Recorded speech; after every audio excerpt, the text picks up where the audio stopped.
Sorry, that kind of day. But hey guys, I'm the Geek. I'm going to play Minecraft. I am fighting off fatigue because I was up till 3 trying to watch WandaVision, and my friggin' internet likes to freeze on me.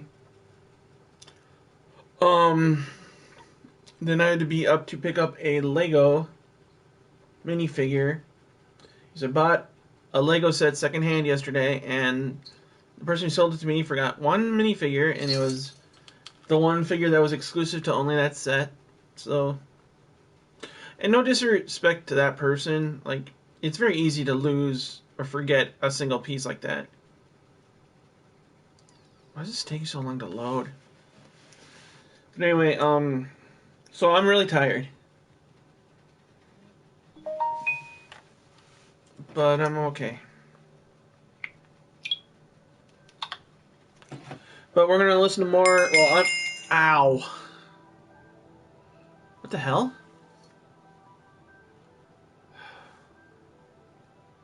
I'm good. Actually, let me see something. Can I...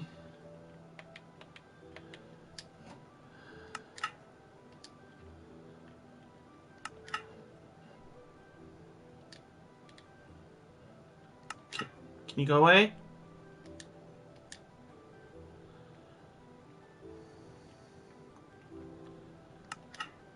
One of these days I'm gonna buy some of this stuff.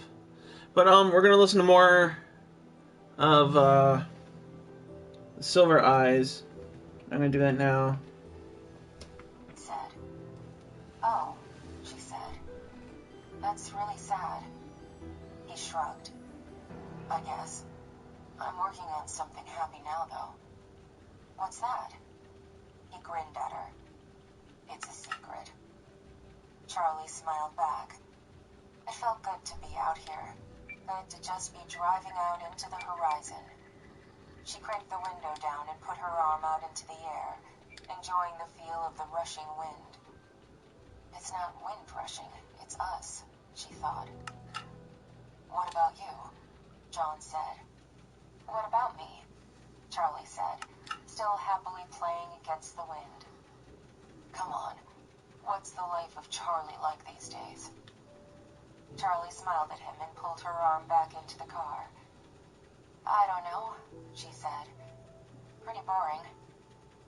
There was a part of her that did not want to tell him for the same reason she wanted him with her now. She did not want her new life to mix with the old. But John had told her something real, something personal, and she felt like she owed him the same in return. "It's all right," she said at last. "My aunt is cool, even if she does sometimes look at me like she's not quite sure where I came from. School's fine. I have friends and all that. But it feels so temporary. I have another year, but I feel like I'm already gone." "Gone where?" John asked, and Charlie shrugged. "I wish I knew. College, I guess. Let's get out of this. I'm not sure what comes next." "Nobody ever knows what comes next, I guess," he said. "Do you?" He stopped himself, but she prodded him. "Do I what?" she said teasingly. "Do I ever think of you?" He flushed, and she instantly regretted the words. "I was going to say, do you ever see your mom?" he said quietly. "Oh," she said. "No, I don't." It exhausted Charlie to think of her mother, and she thought her mother felt the same. Too much hung between them. Not quite blame, because neither of them were to blame for what had happened. Ditch this stuff. Something close to it. Their pain, individual, radiated off them both like auras, pushing at each other like magnets with the poles reversed, forcing them apart. "Charlie?" John was saying her name, and she looked over at him. "Sorry," she said. "I drifted for a second." "You got any music in this car?" he asked, and she nodded eagerly, seizing on the diversion. She bent over. Why did I not ditch the sign? Scattered on the floor, and started reading the labels. He made fun of her tapes. She argued back, and after some playful bickering, she shoved the tape into the player and settled back again to stare out the window. I think this is where the map's usefulness ends. John gestured to the road ahead. The whole area is pretty much blank. I think what we're looking for isn't going to be on this map. He folded the map and tucked it neatly to the side of the seat, craning his neck out the window to see what they were passing. Yeah, she said. It looked like they had returned to civilization. Single houses littered the fields, and dirt roads branched off in all directions. The landscape was mostly bushes and short trees. The whole area nestled between rows of low-lying mountains. John looked at Charlie, hoping she This time I'm going to take a different route, I think. Nothing, he said, though Wait a her minute. blank stare had already given him the answer. No, she said plainly. Whatever. She didn't want to elaborate. The houses became fewer and more scattered, and the No, fields this isn't of enough. dry I need more grass stuff. seemed to I gotta go stretch back. wider, giving the whole area a feeling of desertion. John found himself glancing over at Charlie and showing him waiting for a signal. Got my new Expecting her to tell him Unis to stop and Honest turn around. bandana finally, and it's a lot bigger than I thought it'd be, which I'm really happy about.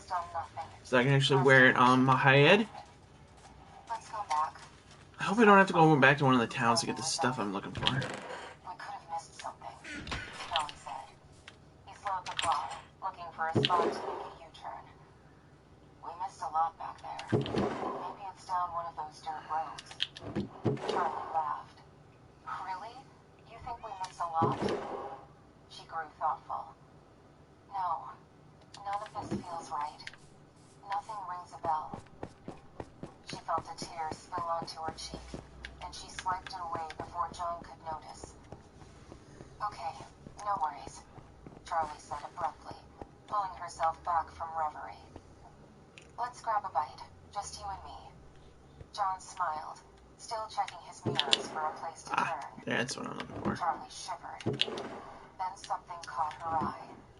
She almost jumped in her seat, sitting straight up. Stop!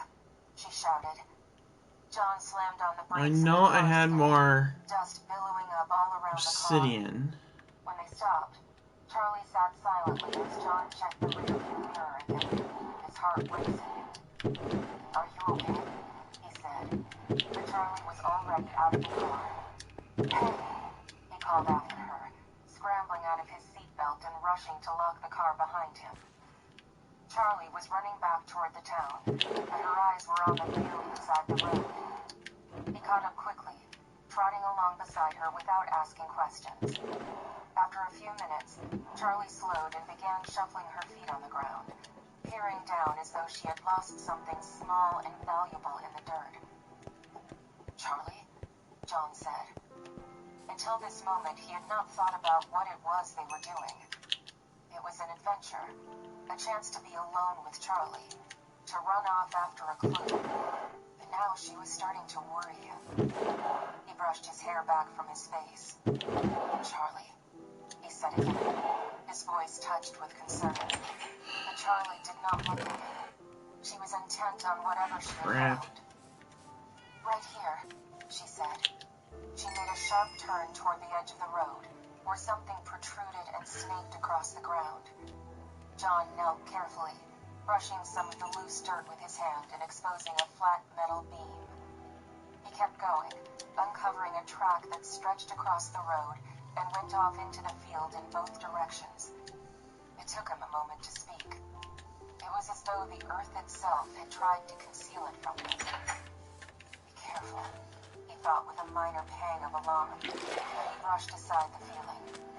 I think we found your tracks, he said, looking up at Charlie, but she was still silent.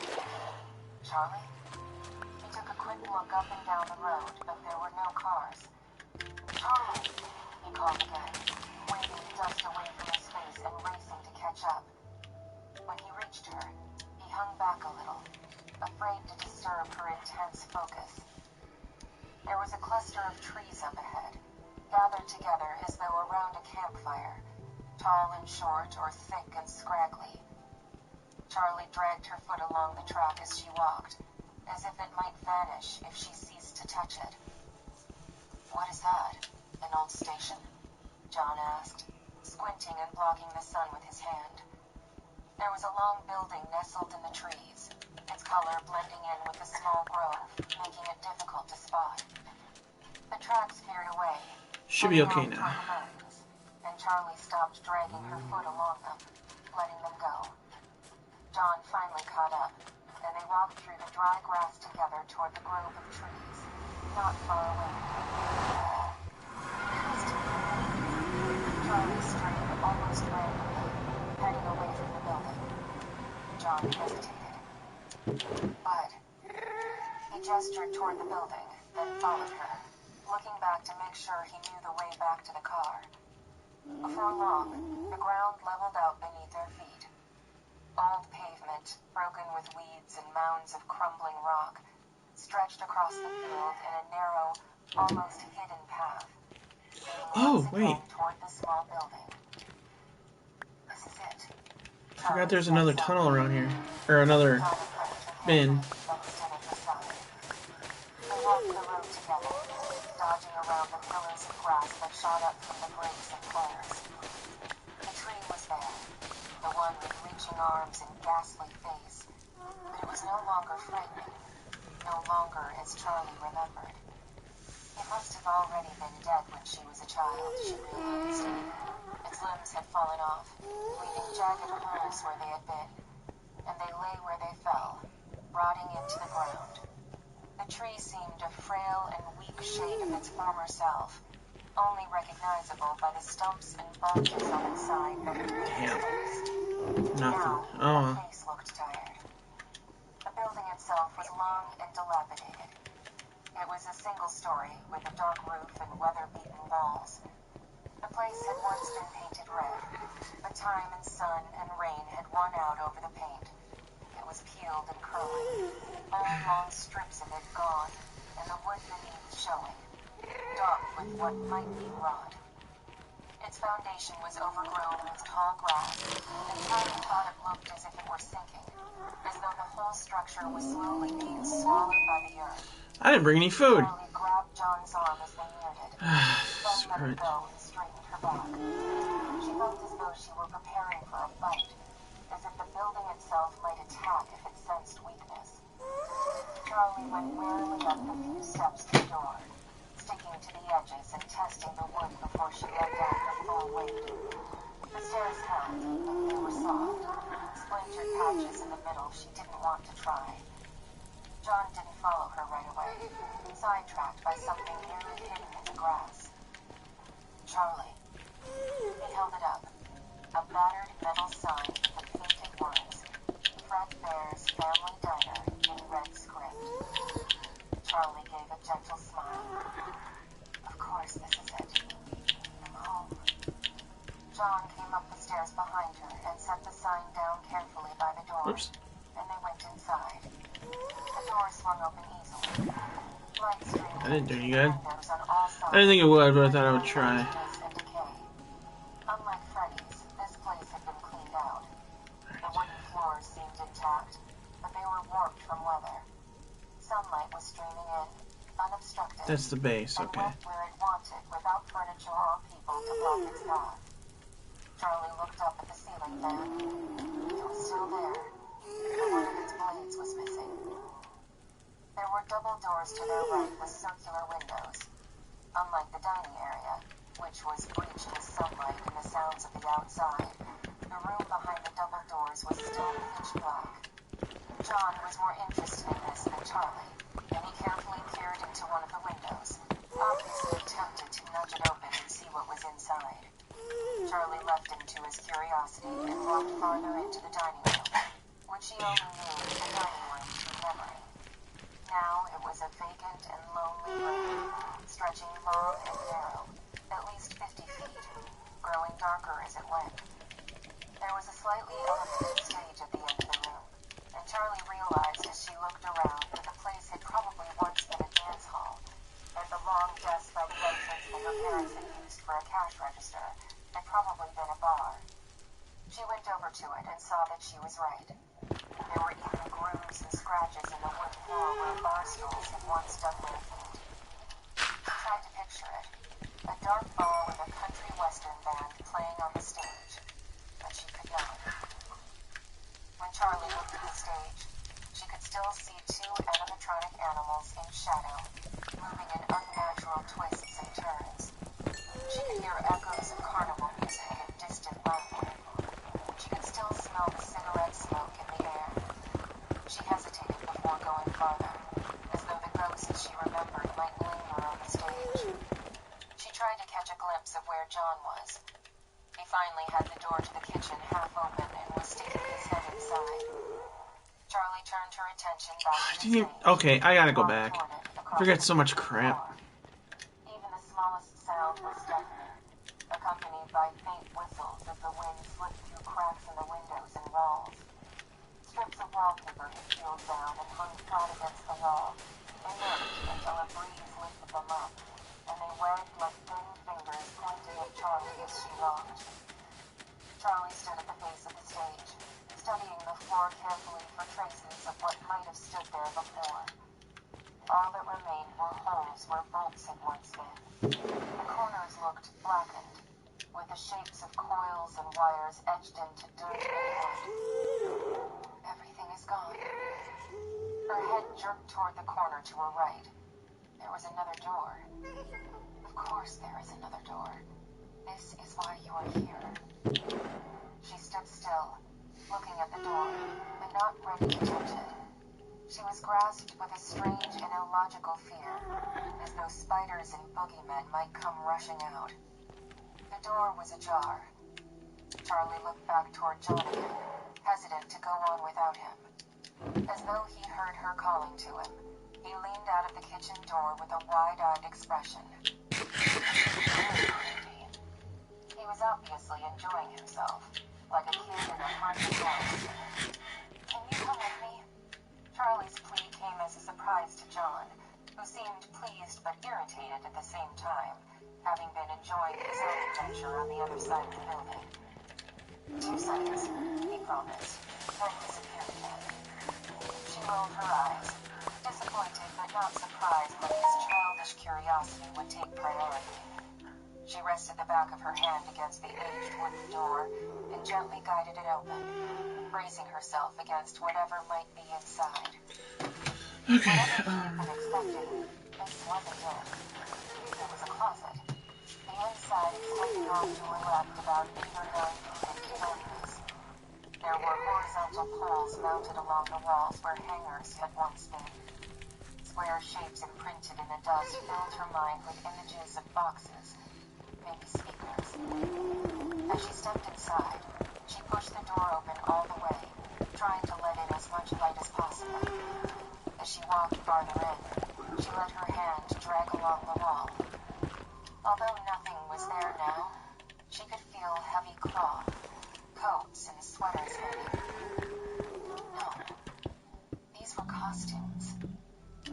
Costumes had hung here in the dark, hiding their colors but allowing themselves to be felt by every cheek and small hand that passed through.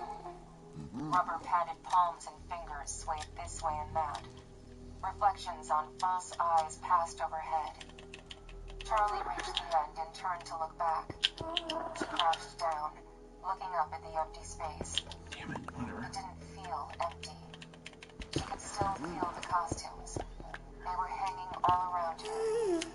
There was someone else in the closet with her, kneeling down at her own height. It was her friend, a little boy. My little brother. They were both playing and hiding together as they always did. This time was different. The little boy looked up toward the door suddenly, as though they had been caught doing something they shouldn't have been doing. Where's Miss? Charlie looked up as well. There was a figure in the door. It looked like one of the costumes was standing on its own. It was motionless, so still that Charlie wasn't sure what she was saying.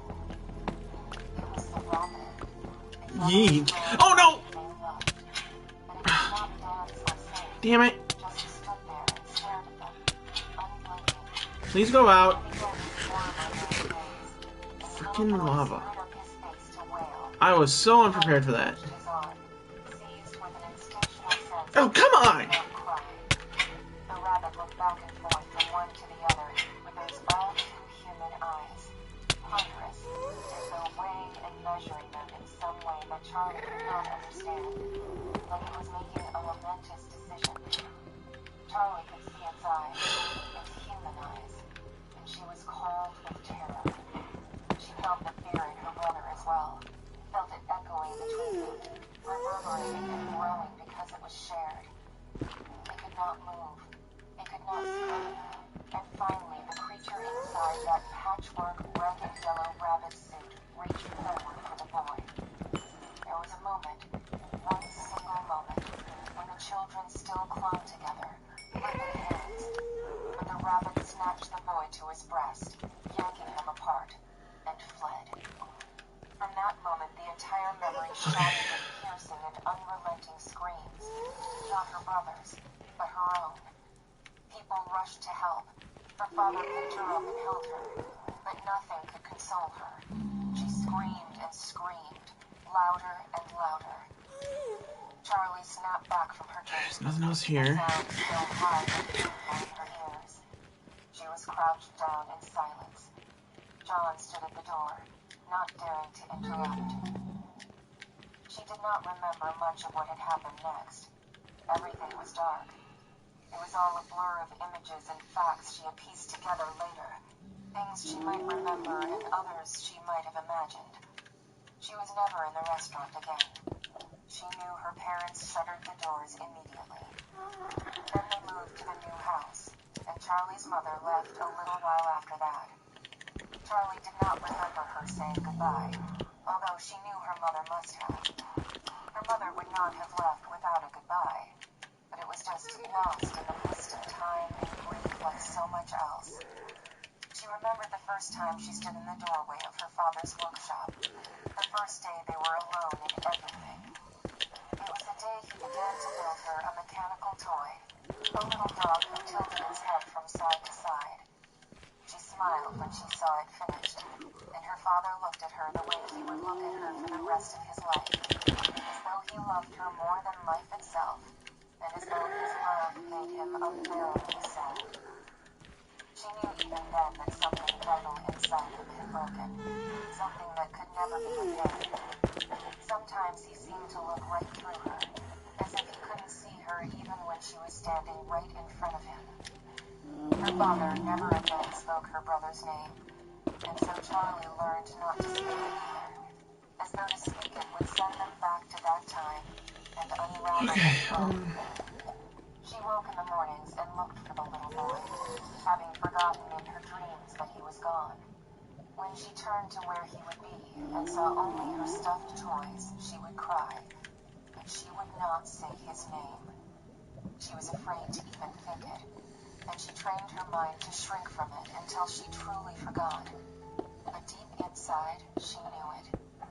Sammy. A rumbling sound rose, loud and low like a train passing, and Charlie startled. A train? She looked around her, eyes wide. She was disoriented, not sure if she was in the past or present. It's okay. I don't think it's anywhere near here. Might just be a big truck. John took Charlie's arm and pulled her. Did she remember something? at least I got some XP. He was trying to catch her focus. She was focused elsewhere. A lot. Charlie put her hand to her mouth, still staring into the darkness as if she could see the scene. John's hand on her arm was an anchor, and she clung fast to it. This is real. This is now, she thought, and she turned to him, seized by a fierce gratitude that he was there with her. She buried her face in his chest, as if his body could shield her from what she had seen, and she let herself cry. John hugged her tight, one hand on her head, cautiously stroking her hair. They stayed that way for long moments, and at last she calmed, her breathing deep and even again. John loosened his grip on her, and as soon as he did, Charlie stepped back, suddenly aware of how close they had been. John's hands were still suspended in midair from where Charlie had been. After a moment of shock, he lowered one and used the other to scratch his head.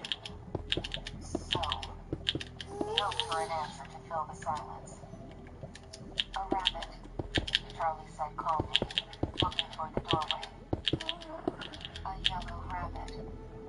Her voice became graver as the image was still fresh in her mind. The one I saw the night Michael disappeared. There. I'm pretty sure he was yellow too. I thought you said it was like the others, Charlie said. I thought it was. When everybody said Freddy was brown, that night we first met up, I just thought I was remembering it wrong. I mean, I really don't have a great memory for back then, you know. I didn't even remember what color my own dress was. And then you said he was yellow too. Yeah, they were yellow. She nodded. It was the answer he was expecting.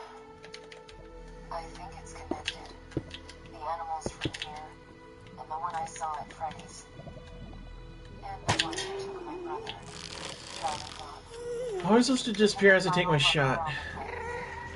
Let's go back, she said. I want to get out of here. Okay, John said. As they headed to the door, a small object caught Charlie's eye and she snatched it up. It was a twisted piece of metal, and as John watched, close by, she stretched it out, then let it snap back together with a loud crack, like a whip. John jumped. What is that? He said, composing himself. I'm not sure, she said, but she slipped it into her pocket. John was watching her like there was something he wanted to say. Let's go, Charlie said. They began the trek back to the car. Sammy, then years later, Michael and the other kids. Of course it's connected, Charlie thought. Lightning might strike twice, but not murder. Can you drive again? She asked after a long period of silence. The only sound so far had been their shoes crunching through the dry grass. Yeah, of course, he said. John managed to get the car turned around in the constricted space, and Charlie settled against the window, her eyes half closed already. She watched the trees fly by outside her window, and felt herself beginning to doze. The metal object in her pocket was digging into her leg, keeping her awake, and she repositioned it, thinking dreamily of the first time she saw one of the things. She was sitting with Sammy in the restaurant, before it opened for the day. They were under a window, in a dusty beam of light, playing some invented game she could no longer remember, and their father came over, grinning. He had something to show them. He held up the piece of twisted metal and showed them how it opened, then let it snap back in his hand. They both cried out in surprise, then started giggling and clapping their hands. Their father did it again. I could snap off your nose, he said, and again they laughed. But quickly his face turned serious. I made it, he said. This is a spring lock, and I want you to know how it works because it's very dangerous, and I don't ever want you touching these. This is why we never put our hands in the animal costumes. It's very easy to Out of trigger these if cobblestone. you don't know what you're doing, and you could get hurt. It's like touching the stove. Oh, there! Damn it! It's right there. Touch the stove? They shook their heads with a solemnity beyond their years. Good, because I want you both to grow up with all your noses, he cried, and he swept them up, one in each arm, swinging them around as they laughed.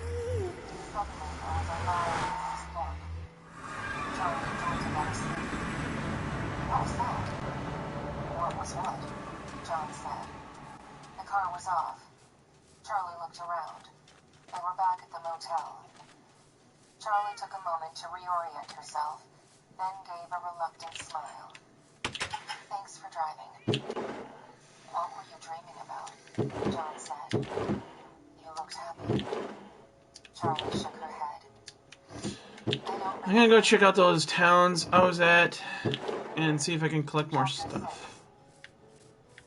Like, grab stuff I had missed or couldn't carry. There was a note on Charlie's pillow, written in Marla's big, loopy handwriting. We're meeting for dinner at 6:30. and then going to you-know-where, she had written. See you too soon. Don't forget about the rest of us. XOXO Marla. She had drawn a smiley face and a heart below her name. Charlie smiled to herself, folding the note and slipping it into her pocket without showing it to John. What does it say? He asked. We have to meet them at the diner in... She checked her watch. An hour. John nodded. He was still standing in the doorway, waiting for something. What? Charlie said. I need to go change, he said, gesturing at the rumpled clothing he was wearing. Can I take your car? He held up the keys and jangled them. Oh, yeah, of course. Just come back for me, Charlie said with a grin. He smiled. Of course, he added with a wink. When the door closed behind him, Charlie let out a sigh. Alone at last. She was unaccustomed to so much company. She and Aunt Jen moved in their own orbits, meeting gladly from time to time throughout the day, but with the assumption that Charlie could take care of her own needs, or would speak up if she could not. Charlie never spoke. Why tell me why you're in my friggin' herself, yet to farm? back and maintain her high grades and casual friendships. What could Aunt Jen do about nightmares? Why can't you be selling blaze rods? The answers to. What could Aunt Jen tell her that was not even more horrific than what she already knew? So she was not used to the sustained presence of other people, and it was a little tiring. She showered quickly and pulled on new clothes, jeans and a black t-shirt, then lay back on the bed, staring up at the ceiling. She had a vague sense that her mind should be racing with excitement or horror at their discoveries, going over and over the memories she had awakened, searching for something new. Instead, she just felt blank. She wanted to be alone, to push the memories to the back of her mind where they belonged. After what seemed like only a few short minutes, there was a knock on the door, and Charlie sat up, checking her watch. More time had passed than she realized. It was time to leave. She let John in. I have to put on my shoes, she said. She looked up at him as she knotted the laces. He had changed, this time into jeans and a t-shirt, a contrast with the formal clothes she had gotten used to. His hair was still wet, and there was something fresh and bright about him. She smiled a little. What? He said when he noticed. Nothing, she said. You still look dirty. You can never straighten out. She joked as she pushed past him. They got in the car. This time she drove, and when they reached the diner, Charlie turned off the engine and hesitated. What happened here? Not moving to leave the car. John, she said. I don't want to tell anyone. Whoa! He stopped himself. What the hell's happening? Yeah. This is your life, and not just some adventure. It's fine. I can keep a secret. It's all our lives, she said. We were all there. We can tell it later. I just want to sort some of it out for myself right now. You got it, he said, and he looked a little pleased. Charlie knew why. It was a secret between them. Something she entrusted only to him. When they went inside, everyone was already halfway through dinner. Charlie realized with a sharp pang that she had not eaten all day, and she found herself suddenly starving. The waitress spotted them as they sat down and came over immediately. They talked intermittently. Lamar, Jason, and Marla had gone to a movie, and Carlton and Jessica had played video games at his house. But their conversation was cursory, just filling the time as they ate. Charlie barely listened, and she had the feeling that even those who were talking were paying little attention to their own words. Don't really care about the There was gravel. an agitated energy among the group. They were all just waiting, their minds already focused on Freddy's. What about you two? Jessica asked, looking at Charlie and John. Yeah, what about you two? Marla echoed with a twinkle in her eye. We just went for a drive, John said quickly. Got lost for a while. What's up? Question mark. I bet you did, Carlton muttered into mouth was full. After dinner, the group hurried through the mall and toward the restaurant, hushed and cautious. As they passed through the atrium, their shoes made only soft sounds on the tiled floor, and no one spoke. Charlie had left the big flashlight in the car. They knew their way well enough by now, and the guard had almost seen them the night before. There was no reason to risk drawing extra attention. They came to the end of the hall, and Lamar, at the front of the group, stopped short. Charlie bumped into Marla before she realized what was happening, and she murmured an apology, then froze. The night guard was blocking the alley behind Freddy's, his arms folded across his chest. He had no flashlight, and so he had been invisible, hidden in the darkness until they were almost upon him. I had a feeling you wouldn't leave it alone, he said with an odd, uneven smile. Marla whispered something unpleasant under her breath. I could have you arrested for trespassing, he said. Saw you here last night. I couldn't see where you got to.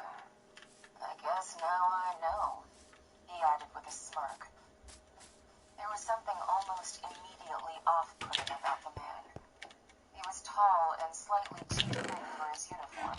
I swear I left stuff in this town. Waist, as if he had once been a more robust man, but had lost his form somehow to illness or tragedy. His name tag. Plenty of sand anyway. I need cobblestone though. His chest. His skin was sallow, and his eyes were undercut by heavy lines, adding to the impression of long-standing ill health. What were you all doing back here anyway? He demanded. You kids partying? Drugs? I could have you arrested right now, you know. Charlie I think I've already been over here. We're sorry. Yeah. Lamar said. Well, what happened here? Says who? Says you? The guard wore an odd expression, and his words were harsh and fast. There would be a He seemed creeper. not to be responding to what they were saying. He looked angry, but his mouth kept quirking up at the corners, like he was trying not to smile. What do we do? Jessica whispered. Probably the most action he's ever had out here, Carlton said with a hint of disdain.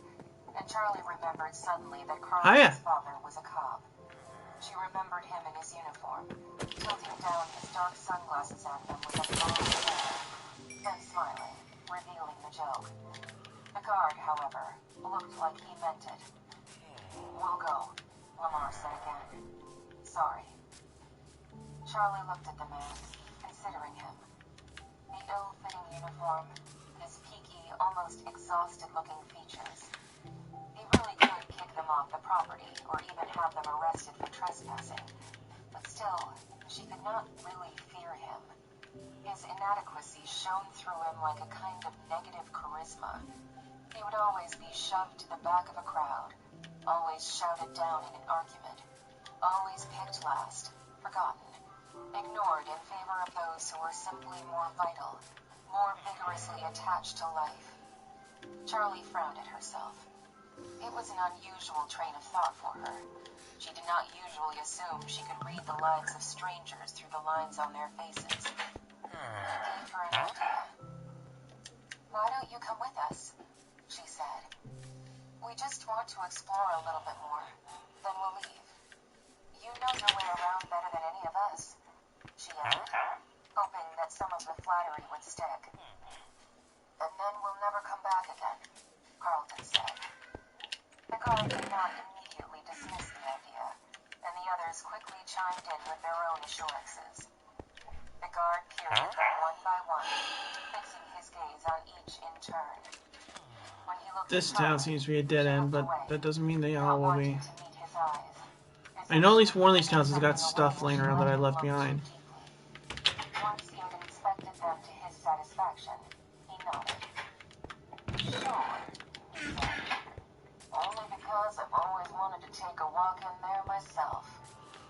He jerked a thumb behind him, and, catching the surprise that must have shown on their faces, added, I'm not an idiot. I've been working here for years. Walk this building inside and out every night. You think I I don't know what's back there? Charlie felt herself flush. She had somehow assumed their discovery was unique. The guard looked down at his name tag suddenly, then pointed to it. Name's Dave, he said. I'm Jason, Jason Oh, said. excuse me. And, a little warily, the others recited their own names in turn. They stood there, looking at one another awkwardly for a moment, no one wanting to be the first to move. Then Jessica shrugged. Come on, she said. She walked quickly to the scaffolding that hid the alley to Freddy's and pulled back the plastic, revealing the breaking wall, and they all filed through, squeezing past the piled boxes. Dave hung back politely, letting them all go first. He motioned to Charlie to go ahead. I don't want you behind me, Charlie thought. She looked at Jessica, who wasn't moving either. Please, go ahead, Charlie said with an edge in her voice, and Dave ducked his head shyly and went. Charlie followed him, and Jessica tucked the plastic carefully back where it was, concealing their passing even though there was no one left to catch them.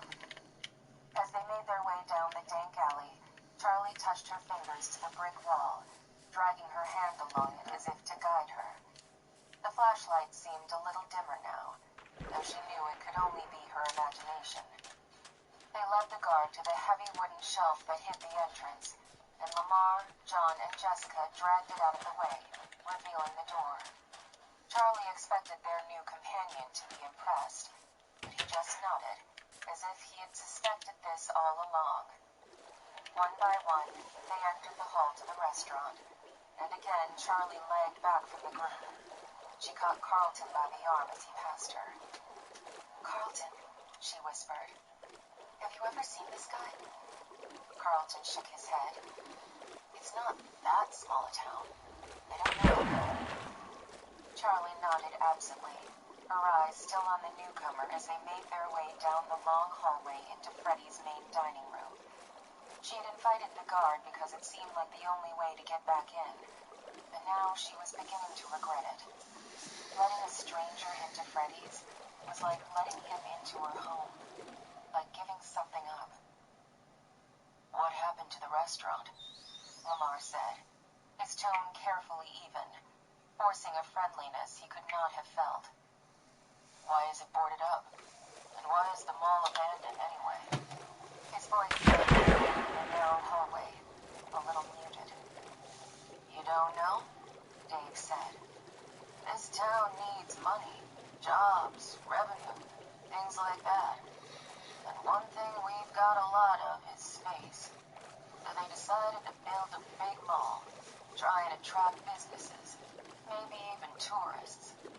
They built up around where Freddy Fazbear's was, but when it came to it, no one would lease the restaurant, because of what happened. So someone had the bright idea of sealing the whole place up, intact. Someone who had a sentimental attachment to it, perhaps. I don't think they even tried to clear it out, but it wasn't enough. Something about that place spilled over into the rest of the building, maybe right down into the soil. No one wanted to bring their business here. Sometimes business owners, franchisers from outside the town, would come and look at the place. They never signed the papers. Said it just didn't feel right. I think it's got an aura, a mystical energy maybe, if you believe in that sort of thing. Dave wiggled his fingers in the air as though casting a spell. I don't believe in that sort of thing, Lamar said shortly, but the guard did not seem to notice his tone. To each his own, he said. All I know is, no one ever wanted their stores here, and they abandoned the construction before the building was even finished. Now nobody comes up here except kids wanting to screw around. And me, he added with what sounded like pride. He must have felt possessive, Charlie thought. The only one who ever came here for years and years. It must have felt like it belonged to him, this strange, half-finished building. To him, they must be the invaders. They came to the end of the hallway, and the space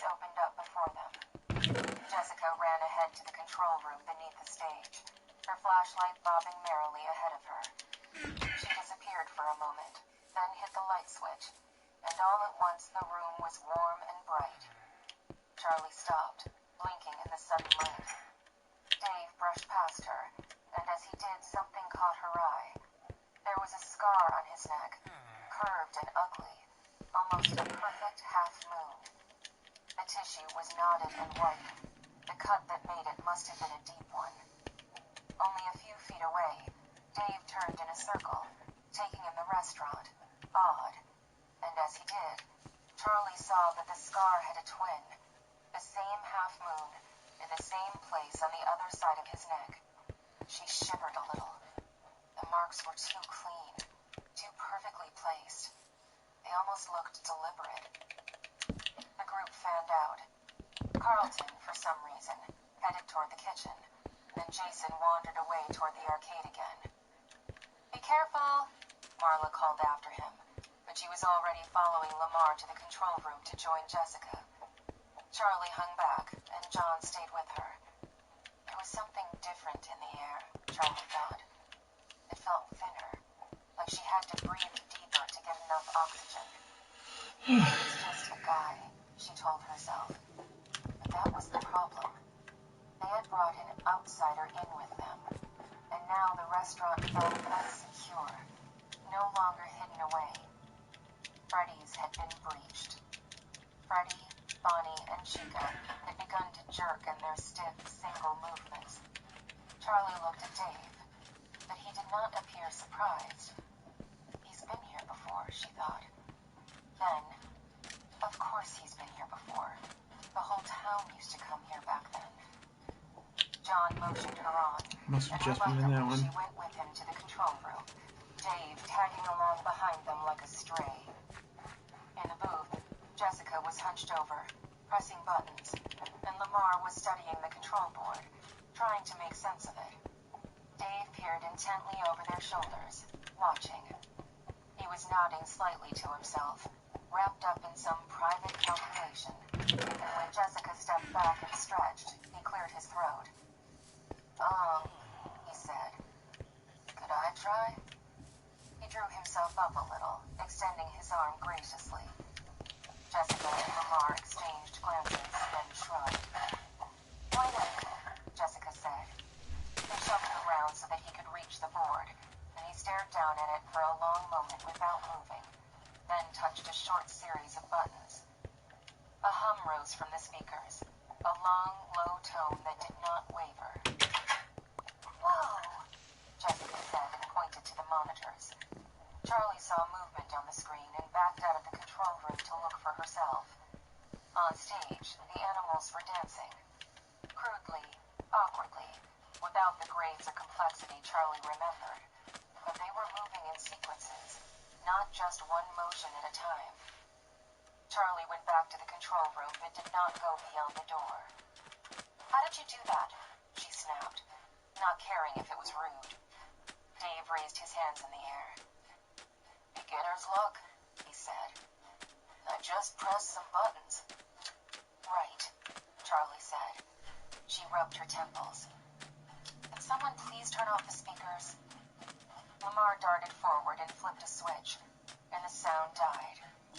Despite the silence, Charlie felt as if she could still hear it, whining away inside her head.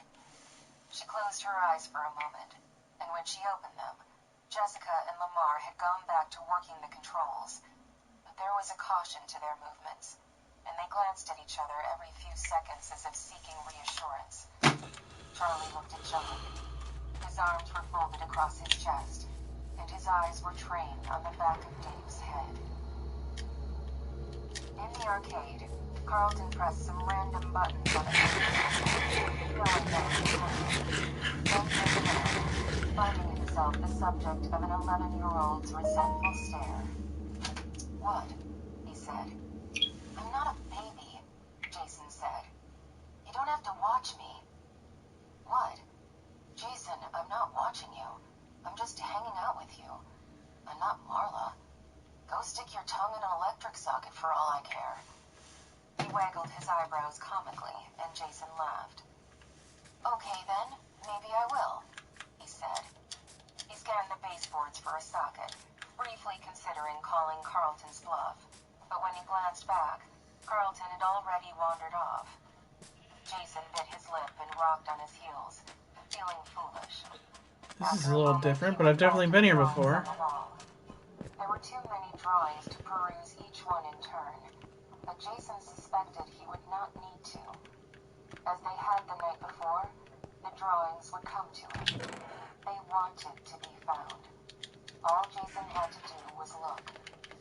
The drawings in the arcade gave up nothing. They were just children's grubby art, faded with age. He went back out into the dining room, still hugging the walls and scanning them, hunting for something that was more than crayon. What are you up to, Jason? Lamar was suddenly behind him. Jason turned around and studied him for a moment, considering. He liked Lamar, even if his friendliness could be traced easily to his interest in Marla. Lamar had bent down so his head was almost level with Jason's, and Jason leaned toward him and whispered, "The drawings are moving." Lamar drew back, and for a moment a look of real alarm crossed his face, but it was fleeting. Jason bit his lip, waiting, and Lamar grinned at him, then reached out to pat him on the head. "Okay, Jason, we'll get you the help you need," he said heartily, and Jason laughed and slapped Lamar's hand away. "Shut up, seriously," Jason said with a hint of sheepishness, and Lamar patted his head again and headed off. As soon as Lamar was a few feet away, Jason rolled his eyes. "What do you think I am, your pet?" He gave his hair a violent tussle as if he could shake loose whatever Lamar had done to him, then went back to the wall, concentrating. He had made his way all along one wall and was turning the corner when it happened. A flicker, just out of the corner of his eye, almost a shimmering. He stopped. Which one was it? He scanned the drawings again, going up and down the wall carefully, around the place he thought he had seen movement, but there was nothing. He started over, stopping to look at each crayon scribble, and then it happened again. He seized on it this time, his eye finding the drawing just as the shimmer of movement stopped, and just as he did, he saw another, so brief he would have ignored it, just a trick of the light, had he not been watching for it. It was above the first and maybe 2 feet to the left. His eyes darted back and forth, trying to see both at once. Suddenly, there was a third movement in a drawing between the two, this one more noticeable. This time, he almost saw the drawing shift before it was still again. Sitting back on his heels, Jason looked at the 3 drawings, each in turn. The crayon was black, and they all looked like they had been drawn by the same kid, all with 2 figures in the foreground, a child and a rabbit. Jason glanced around the room. His sister and the others still seemed to be engaged by the stage. Lamar had gone back to join them. Jason pulled the drawing he had found the night before from his pocket. He smoothed it out, pressing it to the surface of the floor. Then, slowly, he peeled its linty tape out flat and stuck the paper to the wall just at his eye level. He stared at the wall, waiting. Nothing happened. Jason frowned. He had been so certain these would tell him something. They were just drawings. The child and the bunny stood in the middle of the paper, in one close together, in another far apart. But there was nothing there that could be called a story. Oh well. He started to look over at the others again, and the highest one began to move. This time he saw the shift. The crayon lines twisted and slid on the page, moving of their own accord, too fast to follow. When the first stopped moving, another started. They continued one after the other until the last, the one he had just put back, was finished. Jason watched, eyes wide, his heart pounding, but by the time he realized what was happening, it was over. The figures were fixed in place, and now they did tell a story. In the first, a child was sitting alone. In the second, Bonnie appeared behind the child. In the next, Bonnie had snatched the child, lifting it off the ground. In the last, the child was screaming. His eyes wide and his heart racing, Jason stepped back. He was transfixed. His body suddenly felt leaden, too heavy to run. A sound arose, like wind rustling the pages on the wall, though they hung motionless before him. The I sound think some rushed stuff and was left grew, in louder here. and louder until wind gave way to screaming. Jason clapped his hands over Actually, I'm his pretty ears sure I'm as wrong the on pages that. began to drop from the walls, landing with loud crashes, as if they were made of something far heavier than paper. As he watched, the fallen pages turned a dark red, soaking through with color as they touched the floor. Jason turned to run, but his path was blocked as pages tumbled from the ceiling into hand. One landed on his shoulder, another on his back, and then another, and they clung to him, wrapping around him as if they would suffocate him. Jason felt his legs buckle under the weight, dropping at last to one knee. As he braced himself under the storm of paper, the room began to shake violently. Jason gritted his teeth, trapped. And suddenly, it was over. The red-soaked papers were gone. There was nothing on his back. And Marla had him by the shoulder and was staring at him, wide-eyed. Jason, what on earth is wrong with you? Jason scrambled to his feet, brushing himself off as if he were covered with invisible insects. The pictures were falling on me, he said urgently, still panicked. But as he looked back at the wall, he realized that the room was silent and still. A single picture had fallen from its place. Marla looked down at it, then back to her brother, and shook her head. She leaned close and hissed into his ear, "You embarrass me." She let loose her grip after a moment, her face almost blank, and walked away. Jason stumbled as he got to his feet, but followed as quickly as he could, keeping his eyes trained on the walls as they went. In the control room, Dave had his hands on the buttons, his fingers wandering lightly over them without pressing anything. The movement looked careless, instinctual, like a habit. Charlie leaned close to John. "He's been here before," she whispered. "Look at the way he touches the controls." "Maybe he's just good with computers," John offered, not sounding convinced. "Can you make them dance again?" Jessica asked. Dave barely seemed to acknowledge the question. His mouth hung slightly open, and he seemed to be staring at something none of them could see. In the bright lights, they could all see that his uniform was grubby and torn in places, his face poorly shaven, and his eyes a little unfocused. He looked less like a guard than a vagrant, and he looked at them all as if he had wandered in ages ago and they were the newcomers. It took him a moment to register the question. "Sure, let's see what we can do," he said. He smiled at her, his mouth askew. His eyes were a little too intent on her face, holding her gaze just a little too long.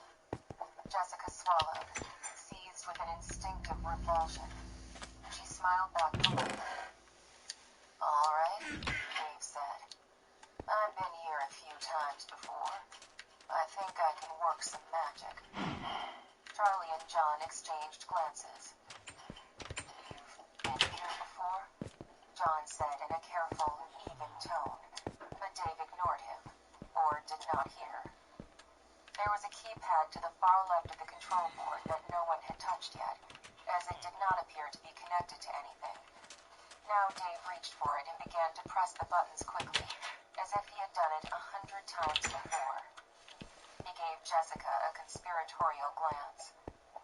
"For special occasions, you can request a dance." He smiled at her again with that crooked intensity. "Great," Jessica said, breathing a sigh of relief. Anything to get out of such forced proximity to this man. That can go. She looked at Lamar. I better hang "I'm out of going the to go kelp look. just in case. Will you I don't take care over?" about zombie flesh. "Yeah, sure," he said, scooting forward to fill the vacancy as Jessica and Dave made their way out to the show area. On stage, the lights were flashing in patterns, accompanying music that no longer played, and Bonnie's mouth was moving as though in song. His eyelids closed for long blinks, then opened again with loud clicks, his glass eyes moving from side to side. So hard to remember where I have and haven't been. One large blue hand rose and fell, strumming exaggeratedly on the red guitar whose strings had long since gone missing. Lamar, how much of this are you doing? Carlton said, suitably impressed. Not much, Lamar called back. Most of it seems pre-programmed. Bonnie turned to them, and Jessica startled as he Damn it, looked quit right at doing her. that. But he turned away just as quickly to face the rows of empty seats, lifting his head to sing. It's strange seeing him like this, Jessica said, taking a step back to get a better view. Bonnie's foot tapped along Let's in see what's rhythm, over here. and his mouth opened and closed with song. There was no voice. There was no music. There was only a strange humming coming from the speakers, and an orchestra of mechanical snaps and squeaks. Bonnie sped up, strumming and tapping faster. Seems to be something of interest over there, so let's double check. Looking left while the head went right, then rolling back into his head. Dave approached the stage with deliberate steps. Nervous little fella, aren't you?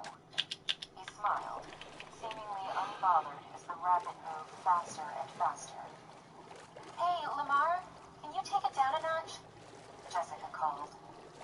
Bonnie's arms began convulsing violently, his mouth open but stuttering, his eyes throwing their gaze in seemingly random directions. Lamar, something's wrong, Jessica cried. Bonnie's foot jerked upward with a sound like a gunshot, yanking free the bolt that anchored him to the stage. Lamar! Carlton climbed onto the stage and hurried to Bonnie, trying to search the rabbit for an off button as he ducked its erratic swings. Carlton, get down, you idiot! Jessica ran to the stage. Bonnie was moving too fast, out of control as if his program had hit a glitch. He was no longer following the dance sequence they all remembered so well. He began to convulse and thrash. Carlton scrambled back. Alright, I guess it's time to go back to base. But Bonnie's arm broke away from the guitar, swinging out and hitting Carlton across the chest, knocking him off the stage. He landed on his back and stayed down. I want to look at this gasping for breath. mass Lamar! really quick. Jessica shouted. Lamar, turn it off! I don't know how, he yelled back. Jessica knelt down beside Carlton, looking helplessly at him. She tapped his shoulder insistently. Carlton, are you okay? Carlton, look at me. Carlton gave a small laugh that sounded more like a cough, then grabbed her hand and pulled himself up to sit. It's okay, he said. Just got the wind knocked out of me. Jessica still looked worried. I just need a minute, he assured her, the words still coming in little pieces. In the control room, Lamar pressed button after button frantically, but on the screens he could still see Bonnie moving wildly and at random, not responding to anything he did. Charlie rushed in, pushing him out of the way, but it took her only seconds to see that the buttons were powerless. She locked eyes with Lamar for a moment. We aren't in control, she thought. As one, they rushed from the control room to help the others. Jessica screamed, a short, high-pitched sound, and Marla and John ran to her, Charlie and Lamar arriving seconds later. All the animals were moving now in that same fitful way, cycling through their programmed movements at random, with a desperate, panicked air. The lights began to pulse, flickering rapidly on and off. The stage lights did the same, the colors appearing and disappearing so that the whole space was washed first in bright gold, then a sickly green, then a bruised and vicious purple. They blinked like strobes, and the effect was nauseating. The speakers blared brief bursts of static, cutting in and out like the lights, and beneath the static was the same sound they had heard the night before, the growling of a voice too low to be human, too indistinct to be speaking words. The group came together cautiously, not quite trusting their own senses. The lights throbbed savagely, and as Charlie walked toward her friends, she could not not be sure how far away they were or what was right in front of her. They huddled in the middle of the floor, staring at the animals as they rattled and rocked as if with their own agenda. Carlton got to his feet. Jessica watched him with concern, but he waved her off. "I told you, I'm fine," he said, shouting to be heard over the intermittent noise. Charlie stood fixed in place, unable to take her eyes off the animals. "They're trying to get away," she thought. It was a child's thought, and she tried to dismiss it, but it clung as she watched them, scarcely noticing the fitful flickering of the lights and sound. The animatronic creatures didn't look like they were glitching. Their movements seemed not mechanical, but hysterical, like there was something they needed desperately to do, but, horribly, could not. "Where's Dave?" John said suddenly. Charlie met his eyes with a rising dread. Oh no. They all looked around, but the guard was nowhere in sight. "We have to find him," Charlie said. "He probably left already. Who cares?" Marla said, her voice high and frightened. "I'm not worried about him," she said grimly. She turned to John. "Come on," she said, setting off toward the hallway to the right of the stage. He glanced at the rest of the group over his shoulder, then followed Charlie at a brisk pace. "We should find the other control room and see if we can stop all this from there," Jessica said crisply, taking charge. "You and Jason go look for Dave," she told Marla. "I'll go with them," Lamar said quickly. "Control room?" Carlton said, looking at Jessica. "Control room," she confirmed. They all set off, moving slowly. The strobing lights distorted the space in front of them, seeming to throw up obstacles that were not there, obscuring the ones that were. The effect was disorienting, a constantly shifting maze of light and noise. "Ow!" Marla shouted, and everyone stopped short. "Are you okay?" Carlton yelled. "Yeah, I just bumped into this stupid merry-go-round," she called back. The speakers were momentarily noiseless, but they shouted across the small distance as if there were a canyon between them. In another hallway, Dave was moving toward a goal. Without the others there to watch, he moved fast, scuttling almost sideways, and darting his eyes back over his Baby turtle! from time to time to see he was not It's followed. something I've never seen before. There was a large key ring at the belt of his uniform, but only a few keys hung from it. He selected one, opened a door, and let himself into the restaurant's office. He closed the door quickly behind him, cushioning it against noise, even though the group would never hear it this far away, or note it between their own shouts and the blaring of the speakers. He turned on the overhead light. It was steady, illuminating the room without a flicker. On the far wall, there was a tall closet flat against the wall, and he used another key on his ring to open it. Dave stood still in the open door for a long moment, breathing deeply. As he did, his back straightened and his hollow chest seemed to expand, drawing an uncharacteristic confidence from what he saw. An odd, thin smile on his lips, Dave reached out with his fingertips, savoring the moment, and brushed yellow fur. Jessica and Carlton hurried away down the hall toward the second control room, but Marla and the two boys moved more slowly, sticking their heads into the party rooms. What the hell? Then the arcade. The rooms appeared empty, but in the constantly changing light, Okay, there we go. thought as they moved on, it would be easy to miss just about anything. Having checked the area, Marla and Lamar headed back into the main room. "Where are Jessica and Carlton?" Lamar shouted over another burst of garbled sound. Jason stopped and looked back, and in a fleeting instant, he saw it. A rabbit, outlined in the hall for a split second as the lights flashed on him, then vanishing and appearing again in his place in the party room they had just left. "Marla!" Jason shouted. "Marla!" His voice was shrill, agitated. She whirled around. "What? Are you okay?" "I saw Bonnie. He was there." "What?" Marla's eyes went automatically to the stage. Bonnie was still there, moving back and forth in the same odd, spastic movements. Jason, look, he's there. He can't move off the stage. Jason looked. Bonnie was there. I saw him, he thought, looking back down the hallway, but it was empty. Jessica came running up, out of breath. Is everyone okay? I heard screaming. We're fine, Lamar said. Jason thought he saw something. Where's Carlton? Marla said. She rubbed her temples. This light is giving me such a headache. He's still fighting with the controls, Jessica said. We should find Charlie and John. I think we need to get out of here. I think they went that way, Lamar said, pointing to the hall at the far end of the room, just past the stage. Come on, Jessica said.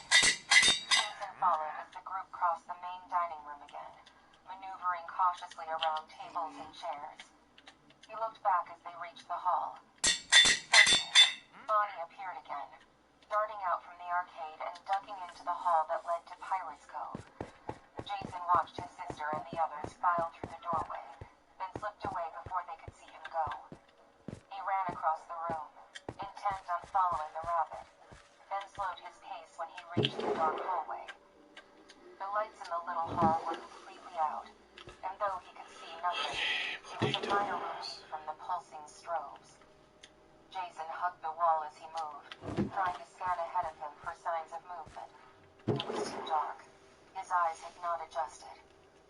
After what seemed like ages, he came out of the hall and into Pirates Cove. From a distance, he could hear his sister's voice, calling his name. Guess they noticed him gone, he thought wryly. He ignored it. Crossing the room, he peered down the other hallway, the one that led to more party rooms. But it was so dark that he could scarcely see more than a few feet ahead. Turning back, he approached the little stage, the out-of-order sign still strung across it. As if anything in this place is in order. Suddenly, the curtain moved, and Jason froze. The curtain began pulling back. Jason couldn't bring himself to run. All went dark. Then the lights came on suddenly to reveal Carlton standing in front of him, having emerged from behind the curtain. What are you doing back here by yourself? Come on, let's go. Carlton greeted him with a warm smile. Awash with relief, Jason took a step forward, opening his mouth to speak, and stiffened, struck still with fear. Bonnie suddenly broke through the darkness, appearing beneath the stage lights before them. But it was not Bonnie. This rabbit's yellow fur was almost blinding in the light. He rushed at them, and before Jason could cry out, the giant rabbit had a hold of Carlton from behind, smothering his face with a giant, matted paw, and wrapping his other great arm around Carlton's chest, gripping tightly. Carlton struggled silently, hitting and kicking, but the creature barely seemed to notice. He screamed into the rabbit's paw, but the sound was swallowed whole. As he fought, the rabbit slunk back the way he came, dragging Carlton with him like a prize from the hunt. Jason watched them go, agape. His heart raced, and his breath was shallow. The stifling air around him made him lightheaded. A noise came from behind him, the grinding screech of rusted metal beginning to move, and he leaped forward and turned, moving just in time to avoid a hook as it plunged sleepily downward. Fox's eyes flashed in synchrony with the lights above, and for a dizzy moment it seemed to Jason that those eyes were the controlling force behind it all, that if Foxy closed his eyes, every light might go out. The animal did not move again with others. It slowly, purposefully, rose between the gap and the curtains, its gleaming eyes reaching a staggering height. Jason! It was Charlie's voice, he knew, but he kept staring back and forth, first at Foxy, then at the place where Carlton had been stolen away. Jason! She called again, and then she and John were beside him, touching him, shaking him out of his ghastly reverie. John grabbed his hand and pulled him into a run. In the main room, The others were already halfway down the hallway to the outside door, all but Marla, who was waiting anxiously at the entrance, her face flooding with relief when she saw Jason. "Marla! Bonnie, he took Carlton!" Jason yelled, but she just put a hand on his back and pushed him through the door and into the hall. "Go, Jason!" "But I saw Bonnie take Carlton!" he cried, but he ran, afraid to stop. They ran down the hall to the outside door, all bouncing with a frightened impatience as they filed through to the alley one by one. There was no way to go faster. When they were all through, Charlie looked down the hallway for a long moment, but there was no one coming. She shoved the door closed and stepped out of the way as Lamar and John wrestled the shelf back into place, blocking it off. "No one saw Dave," Charlie said. It was not a question. They all shook their heads. "He must have taken off when the lights started going haywire," Lamar offered, but he did not sound convinced. "Carlton!"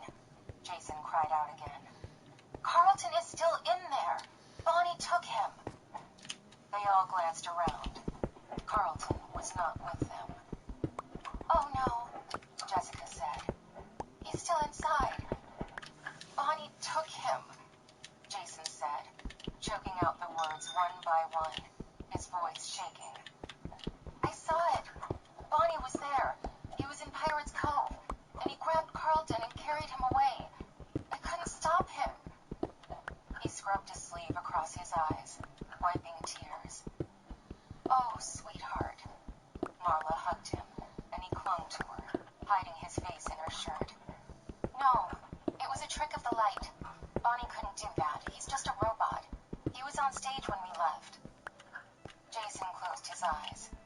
He had only glanced for a second at the main stage as they were leaving, but it was true.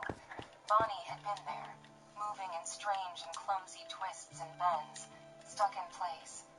He pulled away from his sister's arms. "I saw it," he insisted, more weakly. "Bonnie took him." The others exchanged glances above his head. Charlie looked at Marla, who shrugged. "We have to go back in," Charlie said. "We have to get him." Jessica was nodding, but John cleared his throat. "I think we need help," he said. "It's not safe in there." "Let's get Carlton's dad," Marla said. "I'm not taking Jason back in there." Charlie wanted to protest, but she bit her tongue. They were right. Of course they were right. Whatever had just happened was beyond them. They needed help. Chapter 7. They made their way back through the corridors of the abandoned mall, not bothering to be cautious with their footsteps or the beams of their lights. "So much for being sneaky," Charlie said darkly, but no one responded. By silent consensus, their pace quickened steadily. By the time they reached the parking lot, they were almost running. Spotting her car as they came out the front door, Charlie felt an almost physical relief to see it, like it was an old friend. "Someone should stay here," she said, pausing with her hand on the door handle. "We can't leave Carlton." "No," Marla said firmly. "We're leaving now." They looked at her in surprise for a moment. Suddenly, she was talking to them all the way she talked to Jason. Sister knows best. Lamar and Jason exchanged glances, but no one said anything. "We're going into town, all of us," she added, giving Charlie a warning look. "And we're finding help." They hurried into their cars. As Charlie took the wheel, John got into the passenger seat, and she smiled tightly at him. Jessica climbed into the back a moment later, and Charlie felt a minor disappointment. She had wanted to talk to him alone. It's not a date, she scolded herself. That hadn't really been the point. He felt safe, a touchstone amid the strange things that were happening all around them. She looked over at him, but he was staring out the window. They pulled out of the lot, following Marla's car as she sped into the darkness. When they reached the town, Marla yanked her car to the side of the main street and stopped, and Charlie followed suit. Before the car had fully come to a halt, Jessica leaped out of the back seat and started running. Marla followed. I do not miss They mining stopped for and talked for a cobblestone. minute, and only then did Charlie see that there was a cop in uniform beneath the marquee, leaning back against his black and white car. His eyes widened at the sight of the young women barreling toward him, and he took an involuntary step back as Marla started talking without pausing for breath. Please, you've got to come. Marla was finishing as the others caught up. The cop looked a little bewildered. He had a shiny pink face, and his hair was so short it was entirely covered by his hat. He was young, maybe mid-20s, Charlie realized, and he was looking at them skeptically. Is this an actual emergency? He said. You may not realize it, but pranks can get you into real trouble. Jessica rolled her eyes and stepped forward, closing the distance between them. We're not playing a prank, she said crisply, and Charlie suddenly remembered how tall she was. Our friend is trapped in that abandoned shopping mall, and it's your job to help us. The shopping mall? He seemed confused, then looked in the direction they'd come from. That shopping mall? His eyes widened, then he frowned at them reproachfully, looking remarkably like a disappointed parent, despite his youth. What were you doing up there in the first place? Charlie and Marla exchanged glances, but Jessica didn't blink. Deal with us later. He's in danger, and you have to help us, Officer... She leaned in and peered at his name tag. Officer Dunn, do you want me to go to the fire department? Despite her fear, Charlie almost laughed. Jessica said it as if she were in a store, threatening to take her business elsewhere. It was so absurd it should have gotten her no more than a puzzled glance, but Dunn reached for his radio hastily. No, he said. Hang on. Okay, do I have any coal on me? I do not, of course not. Charlie felt a brief chill at the sound. Let's see, dirt. As she looked around, she saw John stiffen, and Jason take a tiny step closer to Marla. Not seeming to notice their reactions, Dunn bumped incomprehensible sounds into his radio. This side is not here. And Charlie suddenly had a flash of memory of running around the yard, whispering into walkie-talkies with Marla. They could never understand each other on the cheap toys her father had found in the drugstore bargains bin, but they didn't mind. Actual communication was never the point. Charlie, come on! Jessica shouted at her, and Charlie came back to herself. Everyone was heading toward the cars and piling back in. Marla pulled out in front, and the cop followed her, with Charlie bringing up the rear. Why doesn't he have the siren on? Jessica said. Her voice was thin and brittle, as if her only choices were a sharp tongue or tears. He doesn't believe us, John said softly. He should have the siren on, Jessica said, and this time it was almost a whisper. Charlie's knuckles were white on the steering wheel as she stared straight ahead at the cop's red taillights. When they got back to the mall, Jessica dashed ahead, forcing the rest. Charlie didn't mind. It felt good to run. Purposeful. Lamar was talking to the cop as they ran, shouting over the noise of their thudding feet. The restaurant is all boarded up, but there's a door left open, he said, the words broken by his uneven breathing. Behind the plastic. You move it. Dark alley.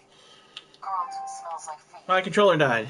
Officer Dunn's steps stuttered briefly, but he regained his stride. When they reached the alley, they slowed their pace, moving more cautiously down the narrow hall until they came to the door.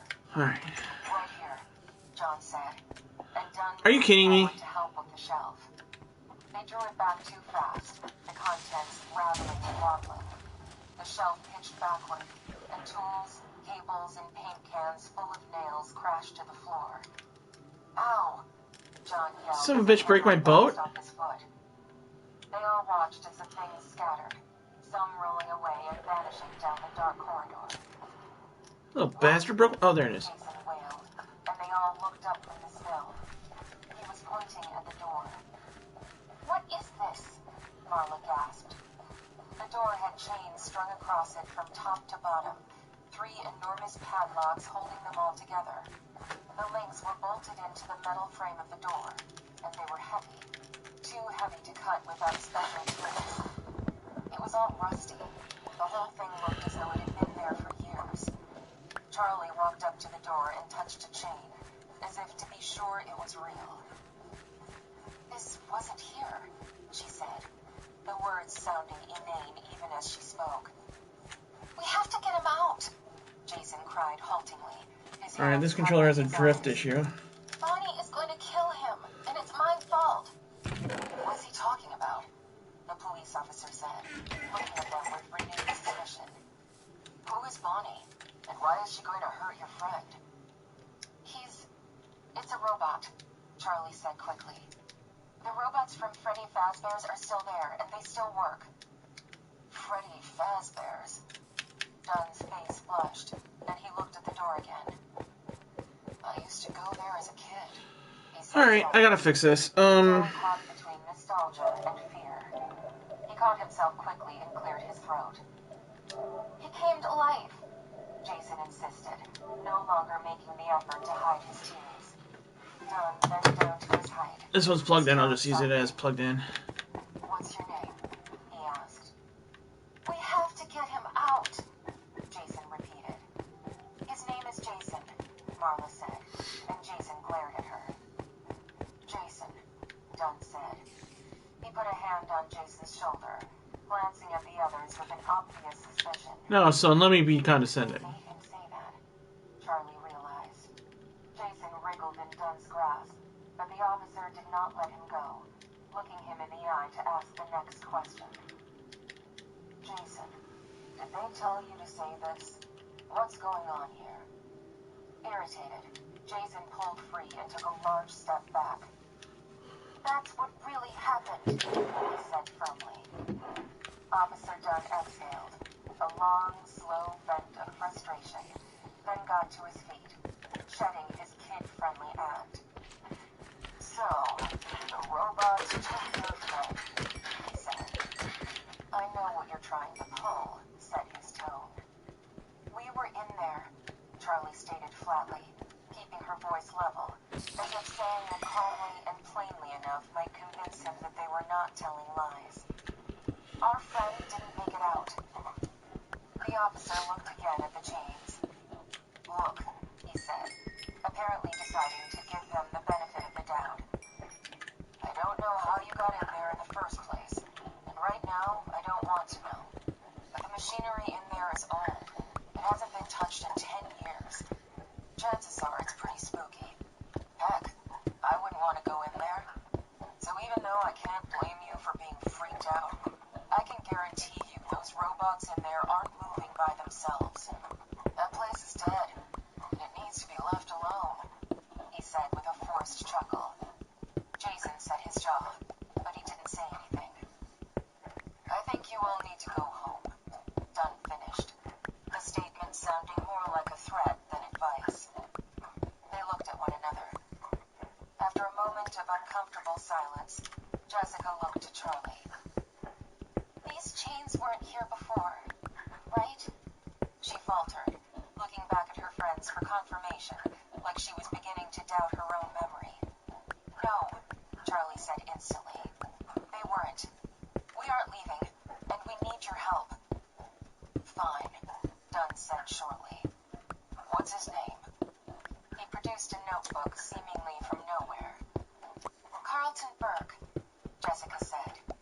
She was about to spell it for him when suddenly Officer Dunn put down his pen and closed his eyes, his nostrils flaring. He glared at them, no longer looking quite so young. "I'm going to give you one more chance. Tell me exactly what happened." He spoke slowly, emphasizing the spaces between his words. He was in control again, no longer out of his depth, like he suddenly understood everything. They tried to explain all at once, talking over one another. Jessica's voice was loudest and calmest, but even she could not keep her anxiety from bleeding through. Charlie hung back, quiet. "Tell me exactly what happened. Where were they supposed to start? With the night?"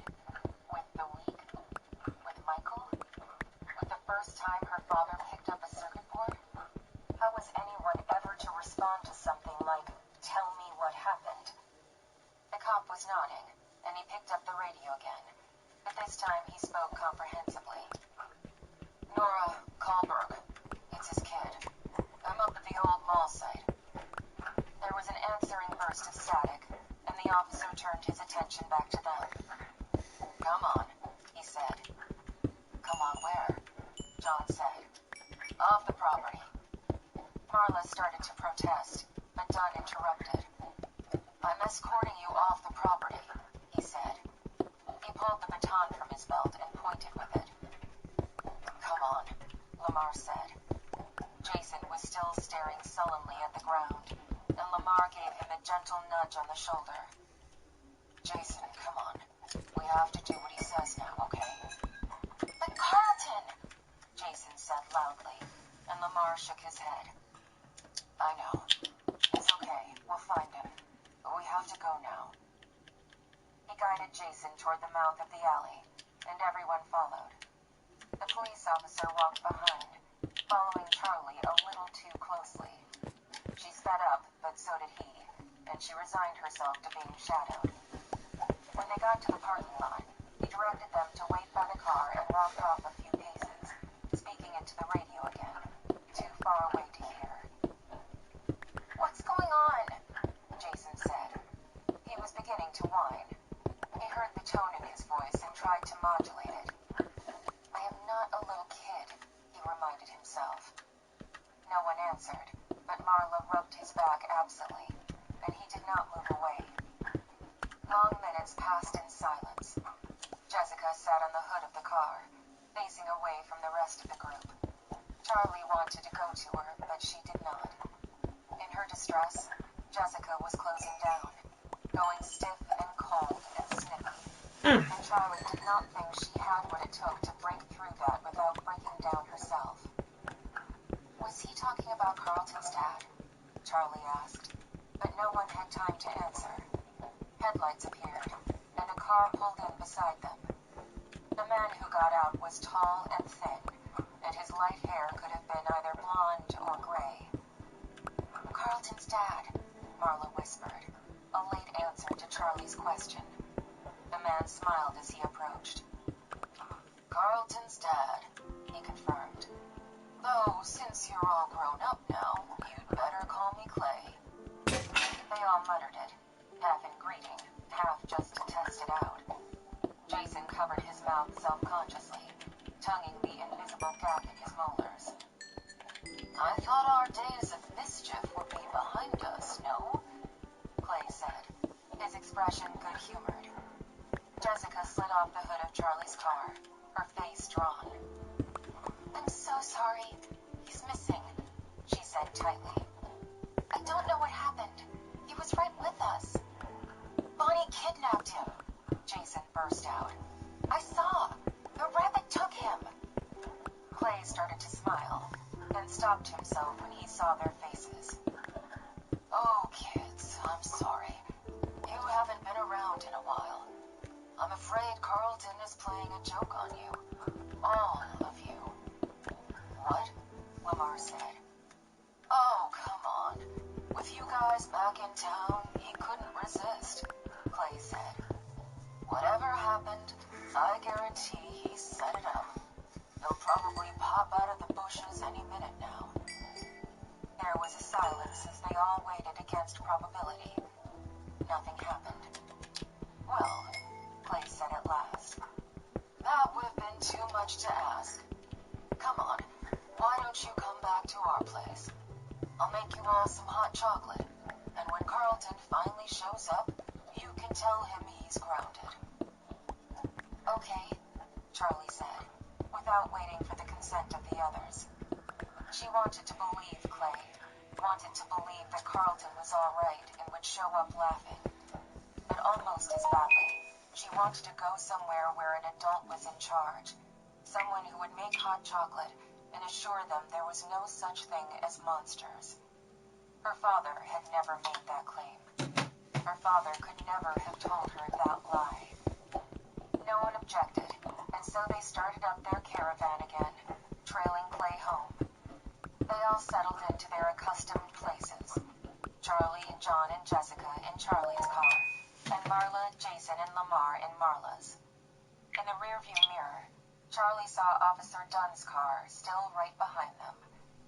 Is he just going this way, or is he making sure we go where we're told?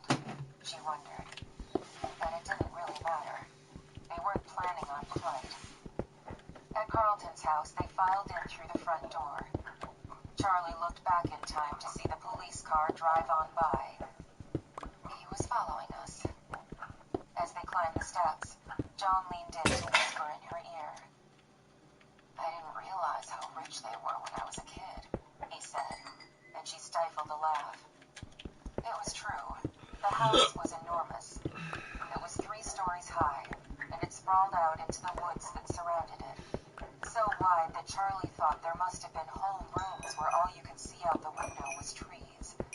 Clay showed them to the living room, which looked well used. The furniture mismatched and the rugs, dark and durable, made to take stains.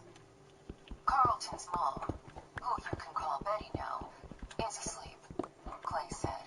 The soundproofing is pretty good. Just don't shout or crash around. They chorused promises, and he nodded, satisfied, and vanished through a doorway. They dispersed themselves over the furniture, sitting on couches and chairs. Charlie sat on the rug between Jessica's chair and Lamar's. She wanted them all to stay close together. John sat down beside her and gave a little smile. Did we get pranked? Marla asked. I guess maybe. I'm not sure what else would explain it, Jessica said. Okay, that can go, that can go. I don't like having that put away, but... None of us even knows each other that well. Not really. Maybe he would do something like that. They all shifted uncomfortably. It was true. They had been behaving as if their time apart were just a little break, like they could just fill one another in on what they had been up to, and it would be just like it was, just like their group had never split up. But 10 years was too long for that to be true, and deep down, everyone knew it. Charlie darted her eyes at John. She felt a little embarrassed, but she could not have expressed why. Clay came back in, carrying a tray of steaming mugs and a bag of little marshmallows. Here you are, he said jovially. Hot chocolate for everyone, even me. He set the tray down on the coffee table and took a seat in a battered green armchair that seemed to fit him like a coat, as accustomed to his body as he was to its form. They reached forward and took the cups. Only Jason reached for the marshmallows. Clay looked around from face to face. Look, he said. I know you don't believe me, but Carlton does things like this. Although, I have to admit, this is probably the weirdest. It's not right, making you relive all that stuff from when you were kids. He stared into his mug for a long moment. I need to have another talk with him, he said quietly. Believe me, my son has a strange sense of humor, he went on. You know, for high school, we sent him to a place in the next town over. No one knew him. He managed to convince his classmates and his teachers that he had a twin brother at the school for the first month of class. I don't know how on earth he managed it, but I didn't find out until he got tired of the act, and I started getting calls from school that one of my sons had gone missing. Charlie smiled weakly, but she was not convinced. This was different. This is different, Marla said, as if reading Charlie's thoughts. Jason saw him disappear. He was terrified. It's cruel, if it's a prank. Marla shook her head with anger and scratched her nails against the porcelain cup. If it's a prank, she repeated in a softer tone. She looked at Charlie, her face stormy, and Charlie knew that if Carlton had, in fact, set all of this up, Marla would never speak to him again. Their happy reunion was over. Yes, Clay said. I know, but he doesn't see it that way. He took a sip of cocoa, searching for words. The twins, they had totally different personalities.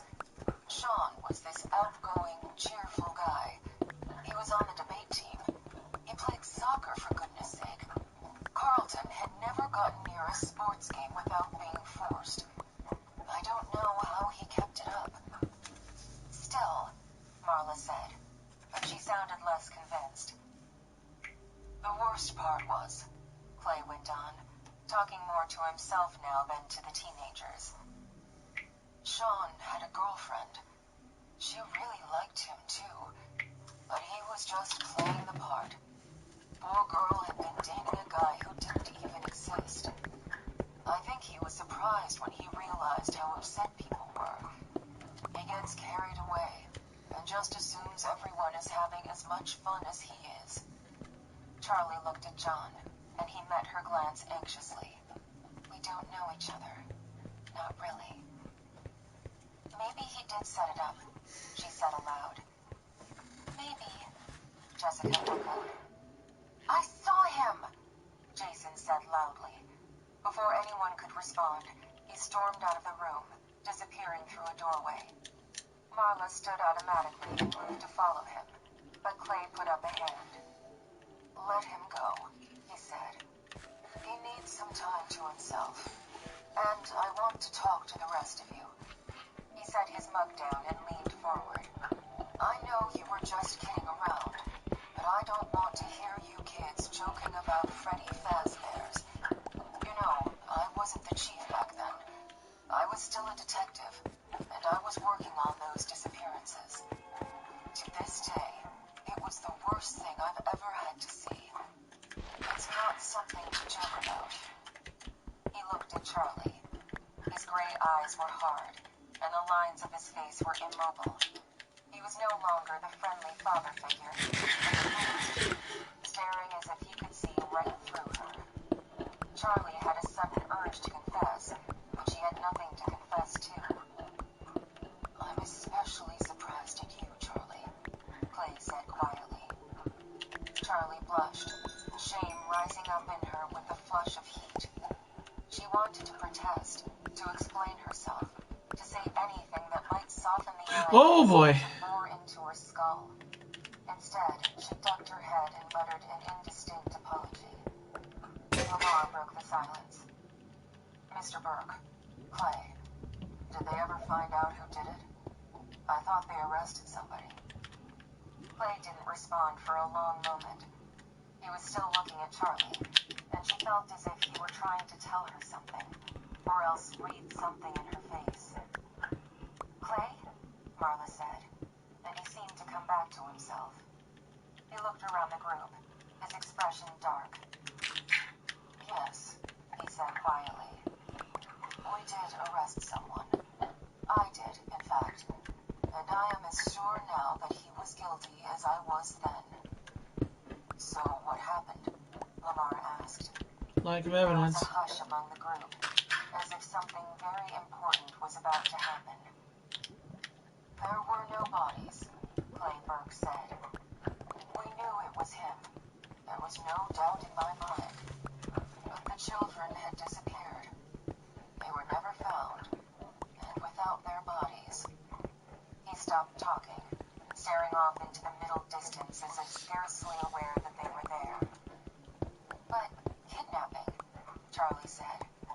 They disappeared. She was suddenly furious, appalled at the obvious injustice. How can this man be walking around somewhere? What if he does it again? She felt Marla's hand on her arm, and she nodded, settling back, trying to calm down. But the anger was still there inside, seething under the surface of her skin. Clay was looking at her with something like curiosity in his eyes.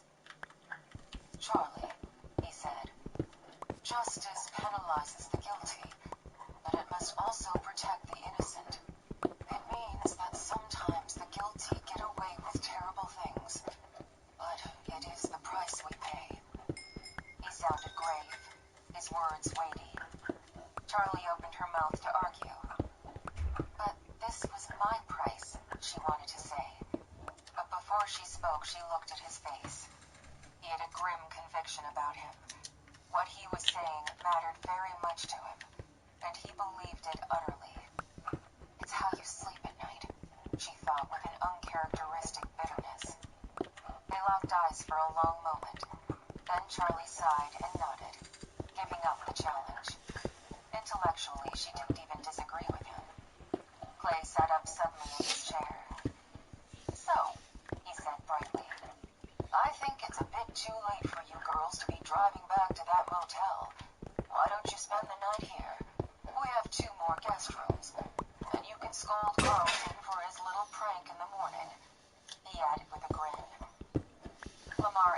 showed Charlie, Marla, and Jessica up to the bedrooms, and Jason re-emerged as they headed up the stairs, joining the group like he had never been gone.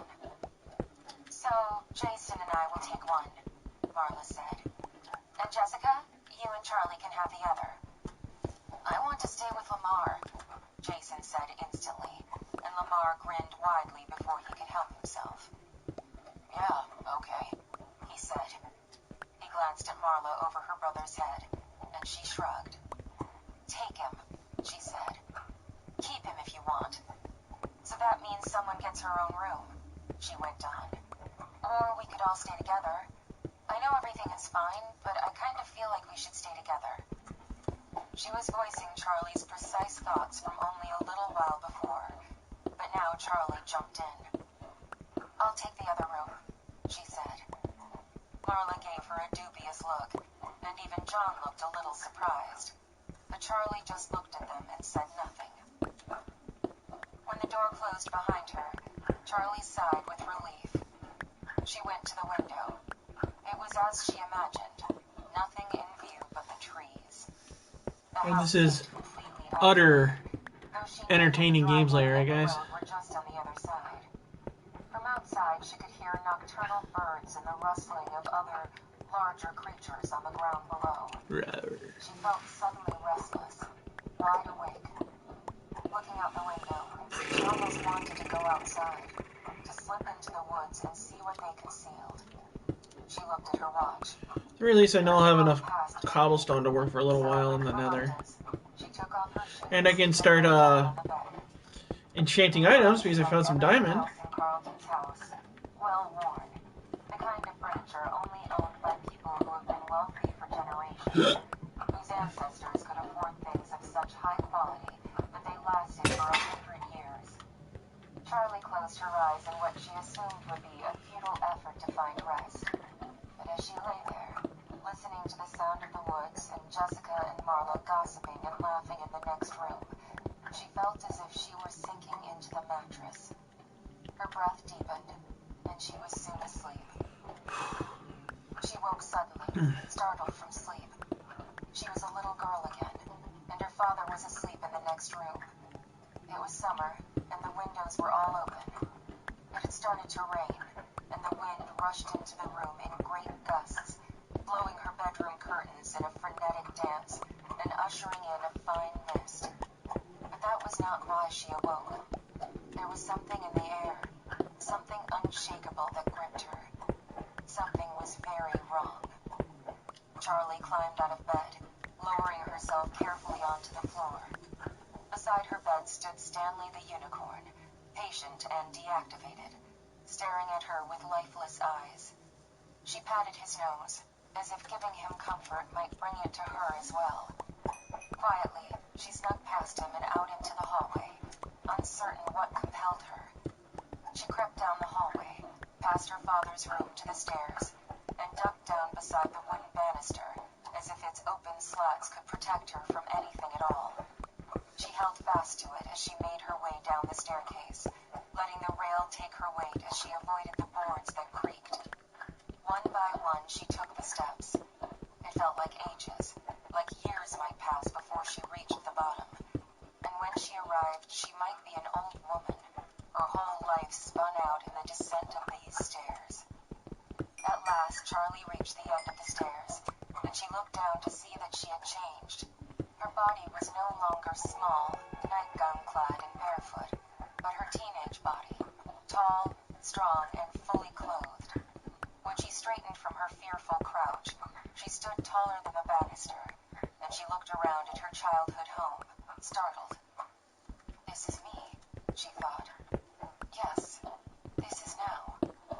Something banged in front of her. The front door was wide open and thudding irregularly against the wall, caught by the wind. The rain was ripping in, soaking the floor and lashing the coat rack that stood beside it, rocking it back and forth like it weighed nothing at all. Leaves and small branches were scattered on the floor, ripped from the trees and swept in. But Charlie's eyes went to her old, familiar shoes, her favorites. They were placed neatly beside the mat, black patent leather with straps. and she could see the rain pooling inside and ruining them. Charlie stood still for a moment, transfixed. Too far for the rain to reach, but close enough for the haze to slowly wet her face. She ought to go to the door and close it. Instead, Charlie backed away slowly, not taking her eyes from the border of the storm. She took a step, then another, and her back hit something solid. She whirled around, startled, and saw it. It was the thing from her father's workshop, the terrible, twitching thing. It stood on its own, bent and twisted, with a narrow, reddish canine face and an almost human body.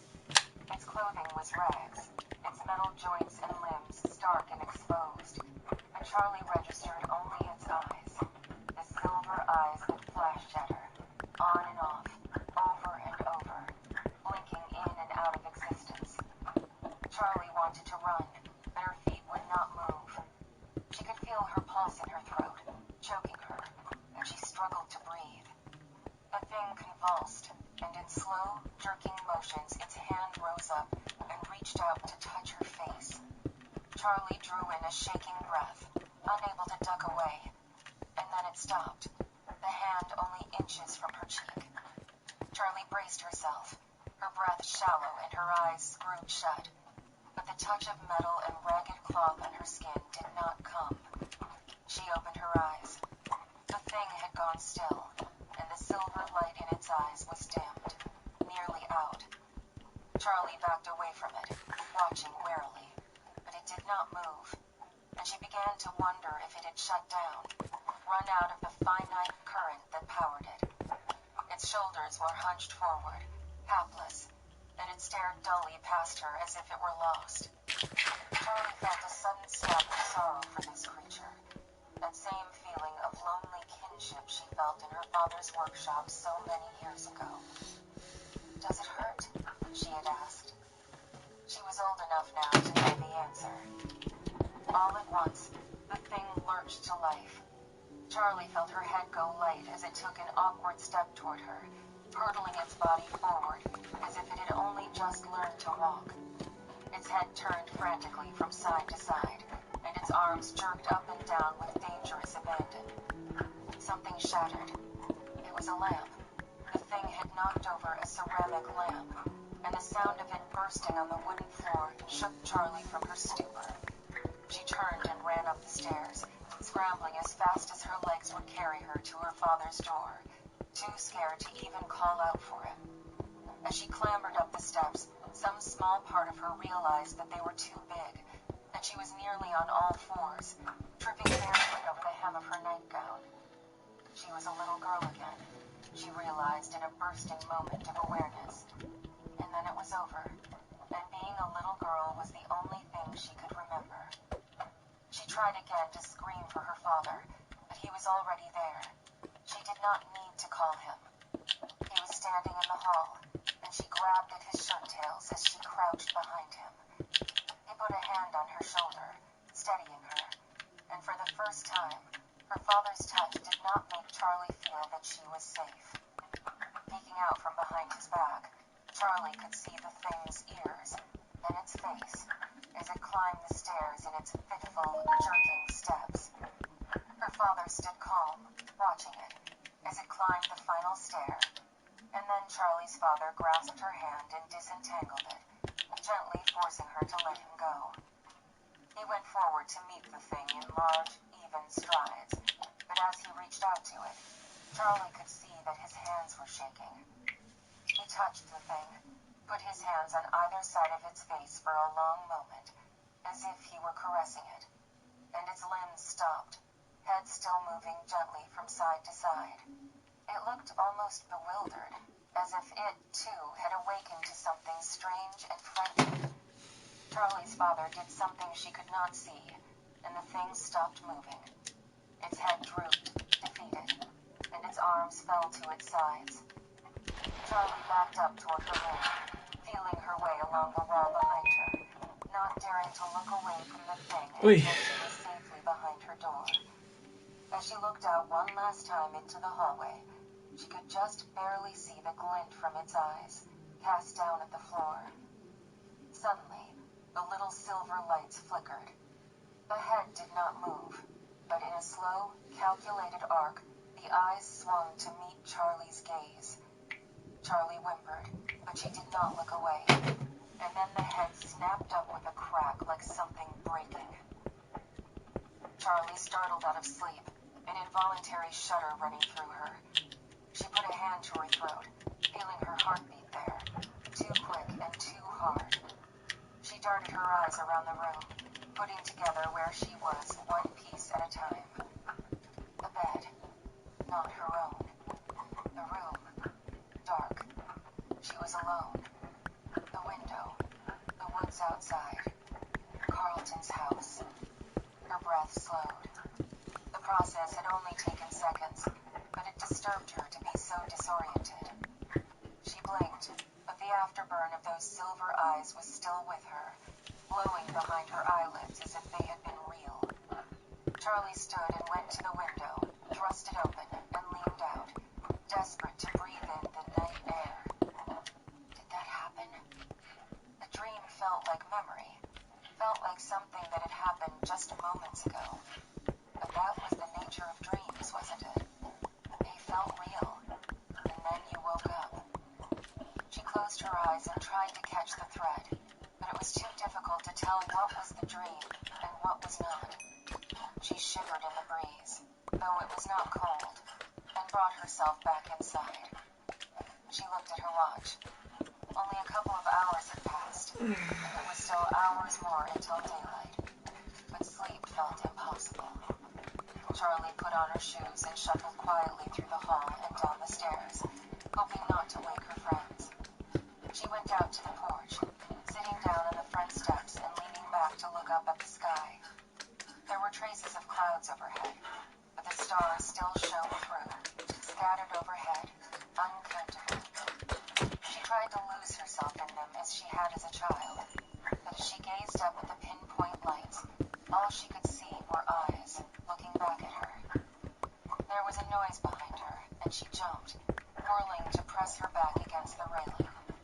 John was standing behind her with a startled look on his face. They stared at each other for a moment like strangers, and then Charlie found her voice. Hey, sorry. Did I wake you up again? John shook his head and came to sit beside her. No, not really. I heard you go out, or I figured it was you. I was awake, though. Jason snores like a guy about 3 times his size. Charlie laughed. I had a weird dream, she said. John nodded, waiting for her to go on, but she did not. What did people think of my father? She asked instead. John leaned back and looked at the stars for a moment, then pointed. That's Cassiopeia, he said, and she squinted in the direction of his finger. It's Orion, she corrected. John, I'm serious. What did people think about him? He shrugged uncomfortably. Charlie, I was a little kid, you know. Nobody told me anything. I was a little kid once myself, she said. Nobody tells you anything, but they talk in front of you like you're not there.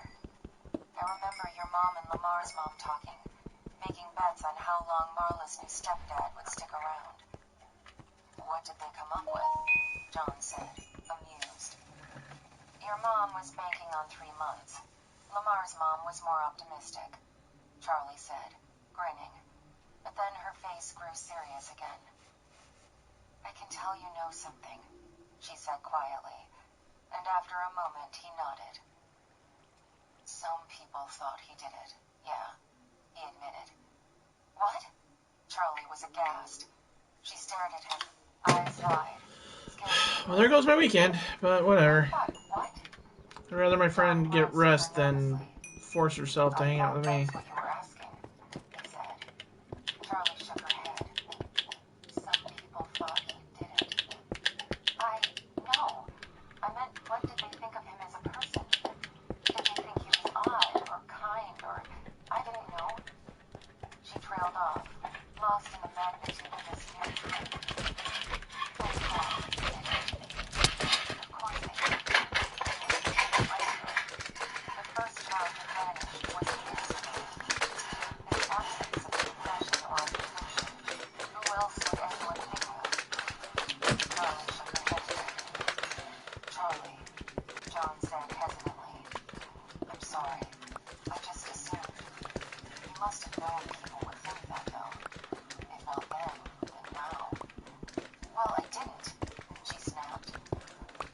felt a hollow satisfaction when he drew back, hurt. She took a deep breath.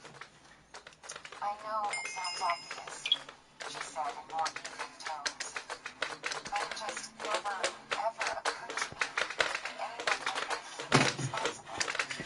And then afterward, after he committed, that could have only reinforced my suspicions, she realized as she said it. People thought it was because of the guilt, John said, almost to himself. It was. Charlie felt anger welling up inside her, a dam about to break, and she held it back, biting off words in short, sharp bursts. Of course he felt guilt. It was his restaurant, his life's work, his creations, and it was all turned into a massacre. Don't you think that's enough? Her voice sounded vicious, even to her own ears. Apologize, she thought, but she ignored it. People thought he did it. He wouldn't. He couldn't. But if he had, how would she even have known? I knew him, she thought fiercely. But did she? She loved him, trusted him, with the blind devotion of a 7-year-old girl, even now. She understood him with the knowing and not knowing that comes of being a child. When you focus on your parent as if they are the center of the earth, that thing on which your survival depends, only later do you realize their flaws, their scars, their weaknesses. Charlie had never had the dawning moments of realization as she grew older, that her father was only human. She had never had the chance. To her, he was still mythic, still larger than life, still the I was using the wrong pickaxe. Whoops. the monsters. He was also the man who made them. How well did she really know him? The rage was gone, had ebbed back to wherever it rose from. She was empty of it, her insides dry and vacant. Okay. She closed her eyes and put a hand to her forehead. I'm sorry, she said, and John touched her shoulder for a brief moment. Don't be, he said. Charlie put her hands over her face. She did not feel like crying, but she didn't want him to see her face. She was thinking of things that were too new, too awful, to think in front of someone else. How would I have known if he did? Charlie? John cleared his throat and repeated her name. Charlie, you know he didn't do it, right? Mr. Burke said they knew who did, but they had to let him go. He got away with it, remember? Charlie didn't move, but something like hope stirred inside her. It wasn't him, John said again, and she looked up. Right, of course it wasn't, she whispered. Of course it wasn't him, she said at a normal pitch. Of course not, he echoed. She nodded, bobbing her head up and down like she was gathering momentum. I want to go back to the house one more time, she said. I want you to come with me. Of course, he said. She nodded again, then turned her face back up to the sky. Chapter 8. Charlie! Someone was at the door, knocking loud enough to rattle the old hinges. Charlie roused slowly, her eyes sticky with sleep. But this time at least she knew where she was. She had left the window open, and now the air coming in had a fresh, heavy smell. It was the scent of coming rain, mossy and rich. She got up and looked out the window, inhaling deeply. Unlike most of the world, the woods outside looked almost the same in the morning as they had in the dark. Charlie and John had gone back to bed soon after they finished talking. John had looked at her like there was more he wanted to say, but she had pretended not to notice. She was grateful to him for being there, for giving her what she needed without having to ask, because she would never have asked. Charlie! The banging came again, and she gave in. I'm up, Marla! She shouted back. Charlie! Now Jason was joining in the game, knocking and rattling, and Charlie groaned and went to the door. I said I'm up, she said, Mott glaring out at them.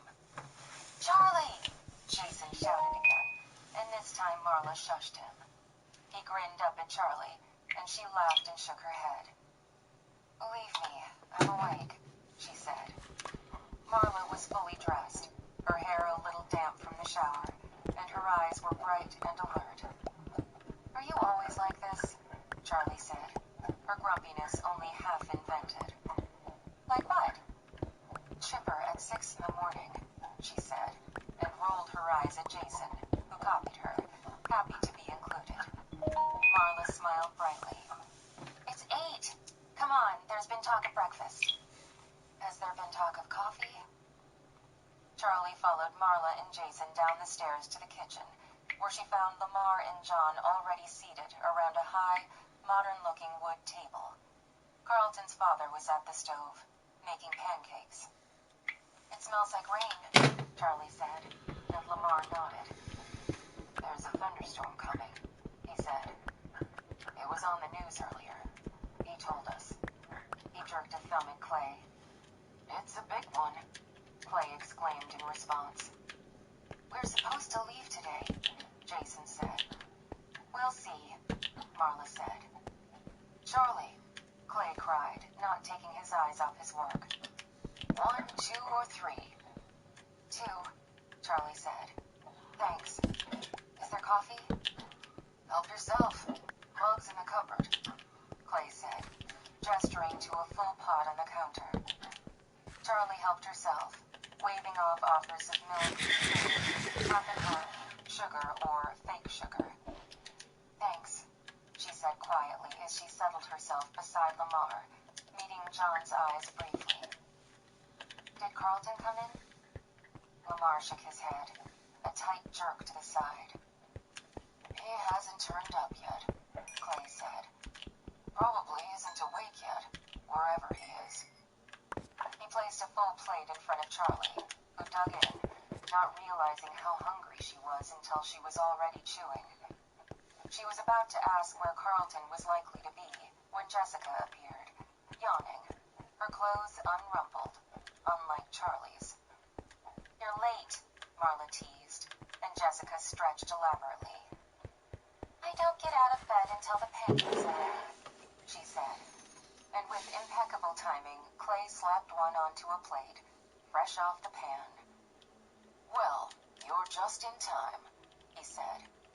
Suddenly, his expression changed, wavering somehow between apprehension and relief. Charlie turned in her seat. There was a woman standing behind her, dressed in a gray skirt suit, her blonde hair shellacked against her head as if she were a plastic toy. Are we a Waffle House now? She asked. She looked around the kitchen briefly. Pancakes, Jessica corrected, but no one responded. Betty, Clay cried. You remember the boys, and this is Charlie, Jessica, and Marla, and Jason. He pointed to each in turn, and Carlton's mother gave each of them a nod, like she was tallying them up. Clay, I have to be in court in an hour. Betty's the DA for the county, Clay went on as if he had not heard her. I catch the crooks, she puts him back out on the streets. Yes, our family is a full-service operation, she said dryly, pouring herself coffee and settling down at the table beside Jessica. Speaking of which, where's our young felon-to-be? Clay hesitated. Another one of his pranks, he said. He'll be back home later, I'm sure. Their eyes met, and something private passed between them. Betty broke away with a laugh that sounded a little forced. Oh, Lord, what is it this time? There was a moment's pause. In the morning light, the story sounded insane, and Charlie had no idea where to begin. With a nervous clearing of his throat, Lamar started to explain. We went up to the mall construction site to go see what was left of Freddy Fazbear's. At the name, Betty's head jerked up, and she gave a quick nod. Go on, she said, her voice suddenly cold and clipped. Lamar explained awkwardly, and Marla and Jason jumped in with details. After a few minutes, Carlton's mother had a messy version of the truth. As she listened, her face hardened until it looked like plaster. She was a statue of herself. She shook her head as they finished. Small, rapid movements, and Charlie thought she looked like she was not just trying to deny what they were saying, but to shake the knowledge entirely from her mind. You have to go get him, Clay. Right now, she demanded. Send someone. How could you wait all night? She set her coffee on the table more forcefully than she should have, spilling a little, then went to the Thanks, phone jerk, for letting your animals all over my farm. Clay said, alarmed. The police, she snapped. I am the police. And why are you here instead of finding my scent? Clay opened and closed his mouth helplessly for a moment before finding his bearings. Betty, it's just another joke. Remember the frogs? She set the phone back on its hook and turned to face him, her eyes smoldering. Charlie could suddenly see her standing right just before Joe, breathing her wrath into the water. Clay. Her voice was low and steady, a dangerous calm. How could you not wake me up? How could you not tell me this? Betty, you were asleep. It's just Carlton being Carlton.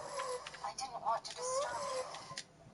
Did you think I would be less disturbed when I woke up and found him missing? I thought he would be back by now, Clay protested. This is different, she said with finality. It's Freddy's. I don't understand Freddy's. I know what happened there. What happened to those kids, he retorted. I don't understand. For goodness sake, Betty, I saw Michael's blood streaked across the floor where he was dragged from. He stopped, realizing too late that he was surrounded by the teenagers. He looked around at them, near panic, but his wife had not noticed, or, Charlie thought, she just did not care. Well, you didn't see him, Betty snapped. Do you remember what you told Carlton? Be tough, be brave, little soldier. So he was brave. He was a little soldier. Damn it! He was shattered, Clay. He had lost his best friend, had Michael snatched away right in front of him. Let me tell you something, Chief. That boy has thought about Michael every single day of his life for the last 10 years. I have seen him stage jokes so elaborate they deserve to be mounted as performance art pieces. But there is no way on earth that Carlton would desecrate Michael's memory by making Freddy's a joke. Call someone right now. Clay looked slightly shocked, but he gathered himself quickly and left the room. Charlie heard a door slam shut behind him. Betty looked around at the teenagers, breathing hard as if she had been running. Everything is going to be fine, she said tightly. If he is trapped in there, we will get him out. What do you kids have planned for the day? The question was inane, as if they were all going to hang out at the park or go to a movie while Carlton might be in danger. We were supposed to leave today, Marla said. Obviously we won't, Lamar said hastily, but Betty did not seem to be listening to them. I'll have to call into work, she said distractedly, and went to the phone to make the call. Charlie looked at John, who jumped to the rescue. We were going to go to the library, he said. We had some things we wanted to investigate, research. He blushed faintly when he said it, and Charlie knew why. It was absurd to be talking like this, about cases and disappearances and murders. But Marla was nodding. Yeah, well, I'll go, she said, and Charlie's heart sank. There was no reason she couldn't just tell them all that she wanted to go back to her old house, just her and John. No one would be hurt. But that wasn't the problem. Even sharing her knowledge felt too much like exposure. Carlton's mother hung up the phone, done with her call. I hate this, she announced to the room in general, her careful, controlled voice almost shaking. I hate this. Charlie and the others jumped in unison, startled by the sudden outburst. And now, like always, I get to sit here by myself, hoping and praying that everyone will be okay. Charlie looked at Marla, who shrugged helplessly. Lamar cleared his throat nervously. I couldn't stick around for another day, he said. There was a pause, then Marla and Jessica jumped in to help. Yeah, traffic is crazy out there, Jessica said, high-pitched and forced. Yeah, and also because of the storm, and it's not like we're going to have fun knowing he's missing, Marla said. I guess you're stuck with us. Jessica flashed an anxious smile at Carlton's mother, who did not seem to register it. Come on, John said before anyone else could speak. He and Charlie hurried out of the house and got into the car. Charlie heaved a sigh of relief as she started the engine. That was awful, she said. Yeah. He gave her a worried look. What do you think about Carlton? Charlie didn't answer until she was safely backed out of the driveway. I think his mom is right, she said, pulling into gear. I think last night we all let ourselves believe what we wanted to believe. Officer Dunn pulled to a stop in the mall parking lot, responding to Chief Berg's order to return. In the light of day, it was just an abandoned construction site, an ugly blemish on the flat desert landscape. You can't tell from looking if it's being built up or torn down, Dunn thought. Can't tell creation from destruction at a distance. He liked the phrase. He turned it over in his head for a moment, staring at the place. On impulse, he radioed dispatch. Hey, Nora, he said. Done, she answered crisply. What's going on? Back at the mall for another look, he said. Ooh, bring me back a soft pretzel, she teased. He laughed and broke the connection. As he walked briskly through the mall, Dunn was at least grateful the children were not there this time. As the youngest member of the Hurricane Police Department, Dunn always took care to think of teenagers as children, even though he knew how small the gap between them was. If he could bring them to believe he was a responsible adult, hopefully at some point he would believe it too. Dunn flipped on his flashlight as he reached the entrance to the narrow alleyway that led to Freddy Fazbear's. He swept the beam up and down the walls ahead of him, but the alley was empty of life.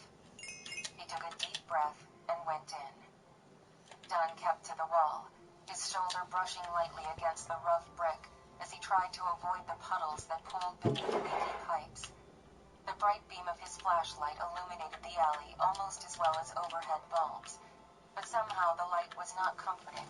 It only made the place look stark and grim, the shelves of tools and rejected paint cans now woeful and exposed. As he moved toward the door to the restaurant, Where's my damn map? landed on his head, and he startled, swinging his light up like a weapon and pressing his back against the wall as defense against the threat. Another cold drop of water landed on his cheek. He took deep breaths. When at last he reached the outer door to the restaurant, the shelf that had blocked it was gone. The chains that had seemed so permanently fixed in place were hanging loose, and the door was cracked open slightly. The immense, rusted padlock lay in the dirt, its shackle hanging open. Dunn kicked it away from the door. He dug his fingers into the gap, prying until he could get a grip on it, then pulled at the door with both hands until it screeched open wide enough for him to enter. He crept down the inner passage with his light held out in front, hugging the wall tight to one side. The air seemed to change as he moved closer to the interior of the restaurant, and Dunn felt a crawling chill that penetrated his uniform and fed his growing anxiety. Don't freak out, Dunn, he said out loud, then felt instantly foolish. He reached the main dining area and stopped, sweeping the light over each wall in turn. The light seemed dimmer inside, swallowed by the space. The room was empty, but it was just as he remembered from when he was a kid. He had been 10 when the tragedies started, 11 when they ended. His birthday party was supposed to be at Freddy's, but after the first disappearance, his mother had canceled it, invited his friends to his house, and hired a clown, which proved equally terrifying. Smart move, Mom, Dunn thought. The kid played over the little carousel, which he had never ridden, claiming he was too old for it. Just before the beam of light reached the stage, Dunn stopped, swallowing hard. The rabbit took him, the kid had said. Dunn shook himself and played the light across the stage. The figures were there, just as he remembered, and, unlike the carousel, they did not seem diminished in size. They were exactly as he recalled, and for a moment an almost painful nostalgia swelled in his chest. As he gazed at them, remembering, he noticed that their eyes were all fixed oddly forward, like they were watching something on the far side of the room. The flashlight trained in front of him. Dunn approached the stage until he was standing only a few feet. Alright, I'm done with this, you dingus. Bonnie was holding him as if he might begin strumming whenever. Get off my farm! Chica and her cupcake seemed to be sharing some arcane secret. Freddy, with his microphone, stared out into the distance, unblinking. Something moved behind him, and Dunn whirled around, his heart racing. The flashlight found nothing, and he swept it nervously from side to side, revealing only empty tables. He glanced back nervously at Bonnie, but the rabbit was still frozen in his own inscrutable memory. Dunn took shallow breaths, holding himself completely still, and listened. His senses kicked into high gear with adrenaline. After a moment, the noise came again, a shuffling sound, this time coming from off to the right. He swept the light instantly toward it. There was an open doorway, and beyond it a hall. Crouching down, Dunn made his way down the hall, keeping to the side as though something might come running past. Why am I here alone? He knew the answer. His sergeant hadn't taken the search seriously. In truth, neither had Dunn. After all, it was just the chief's son again, making trouble. It's probably just Carlton, Dunn reminded himself. Okay, He reached the end of the hall, where a door stood ajar. do I have a hole on me? Dunn gave the door an inward Of course not. push, Why would I? dropping low into the side as he did. The door swung inward, and nothing happened. He pulled the nightstick from his belt. Its heft was unfamiliar. He had never had much need for it in Hurricane. Now, though, he gripped its hard rubber handle like a lifeline. The office was not quite empty. There was a small desk, and a folded-up metal chair leaned against it. A large cabinet stood against one wall, its door open just a crack. There were no exits other than the one. Okay, I know there's a good hole, I think. Let's go get it. Up and down the length of the cabinet, and took a deep breath. He bounced his nightstick lightly in his hand, reassuring himself of its presence, and carefully assessed the small space. Standing aside, using his stick to open the door, moving slowly. It came open. Oh my god! And again, everything was still. Relieved, Dunn looked inside. The cabinet was empty, except for a costume. It was Bonnie, or rather, it wasn't. Nice. But the rabbit's fur was yellow. It was slumped lifelessly against the back wall of the cabinet, its eyes dark, gaping holes. The rabbit took him. The kid hadn't been lying then. Carlton must have gotten someone to dress up in this outfit to help him play his trick. Still, Dunn's unease did not abate. He did not want to touch the thing.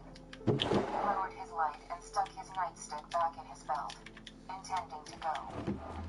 Before he could turn, the costume tipped forward, landing on Dunn with the lifeless weight of a heavy corpse. For a moment it did not move, and all at once it was writhing violently, grabbing at him with strong, inhuman hands.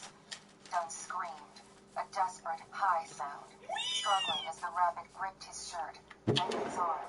Dunn felt a sudden, vicious pain, Squish. and a small, detached part of his mind thought, he broke it. He broke my arm. But the pain was watched, numb by terror, as the rabbit swung him around and slammed him into the cabinet door, taking Dunn's weight easily as if he were a child. Dunn struggled to breathe. The rabbit's arm was pressed against his neck so tightly that every movement choked him. Just when he thought he was on the brink of passing out, the pressure lifted, and Dunn gasped in relief, clutching his throat. Then he saw the knife. The rabbit held a slim silver blade. Its big, matted paws should have been too clumsy. Dunn knew as he stared down at it, and the rabbit had done this before, and would easily do it again. Dunn screamed, an indistinct shriek. He had no hope in what he heard. It was only a guttural, despairing noise. He breathed deep and did it again, a bestial sound, his whole body vibrating with it, as if this could somehow be defense against what happened next. The knife went in. Dunn felt it tear through skin and muscle, felt it sever things he could not name to find itself deep in his chest. As he seized with pain and terror, the rabbit pulled him close, almost in an embrace. Dunn's head went light. He was losing consciousness. As he looked up, he could see 2 rows of smiling teeth, horrid and yellow, causing peeling at the edges of the mouth. The 2 gaping holes for eyes looked down at him. They were dark and hollow. As the creature grew near enough, Dunn could see smaller eyes peering at him, with teeth within the mouth. They held Dunn's gaze. I thought I swerved too far. Dunn felt his head go down, his vision clouding. He wanted to scream again, to somehow voice his final outrage. He could not make mistakes. He could not raise the breath to cry out. The rabbit held him upright, supporting his weight, and its eyes were the last thing Dunn ever saw. Charlie unlocked the front door to her own house and looked back down the front steps. You coming? John was still standing on the bottom step, staring up at the house. He shivered a little before hurrying to join her. Sorry, he said sheepishly. I just had a weird feeling for a second. Charlie laughed without much humor. Just for a second?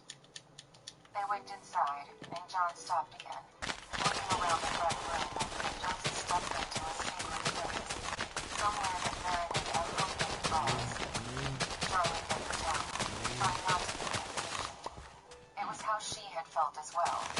She might have felt that way now if she were not overwhelmed by a sense of urgency, a feeling that the answer to everything, the answer to how to get Carlton back, must be somewhere in this place. Where else could it possibly be? John, she said. It's okay. Come on. He nodded and followed her up the stairs to the 2nd floor. He stopped again briefly halfway up, and Charlie saw his eyes fixed on the dark stain that marred the wood floor of the living room.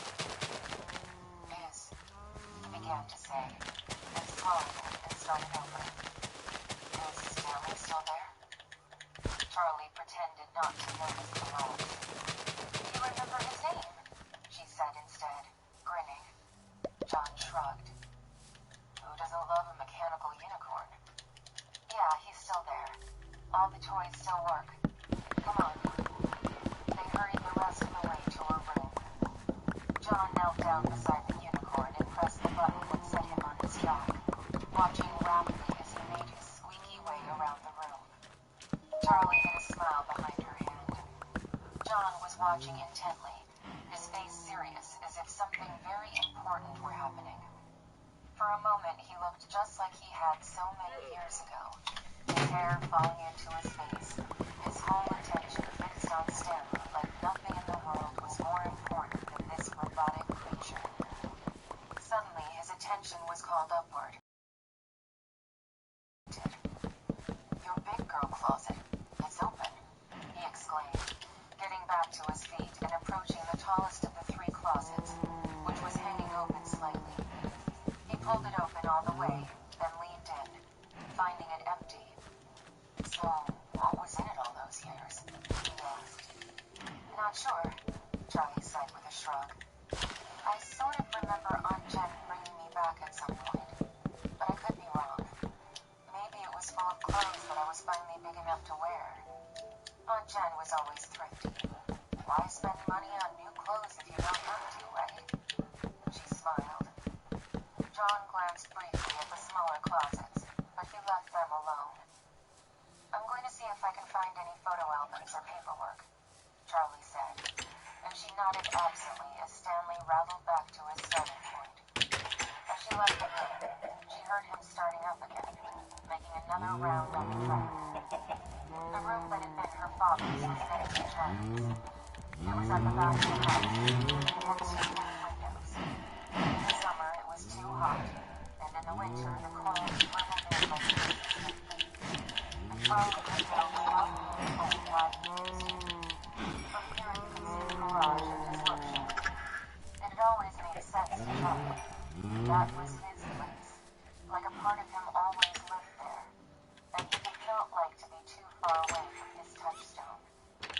A wave from her dream came to her for a moment. Not even an image, just a strange, evocative gesture of memory. She frowned, looking out the window at the closed, silent garage door.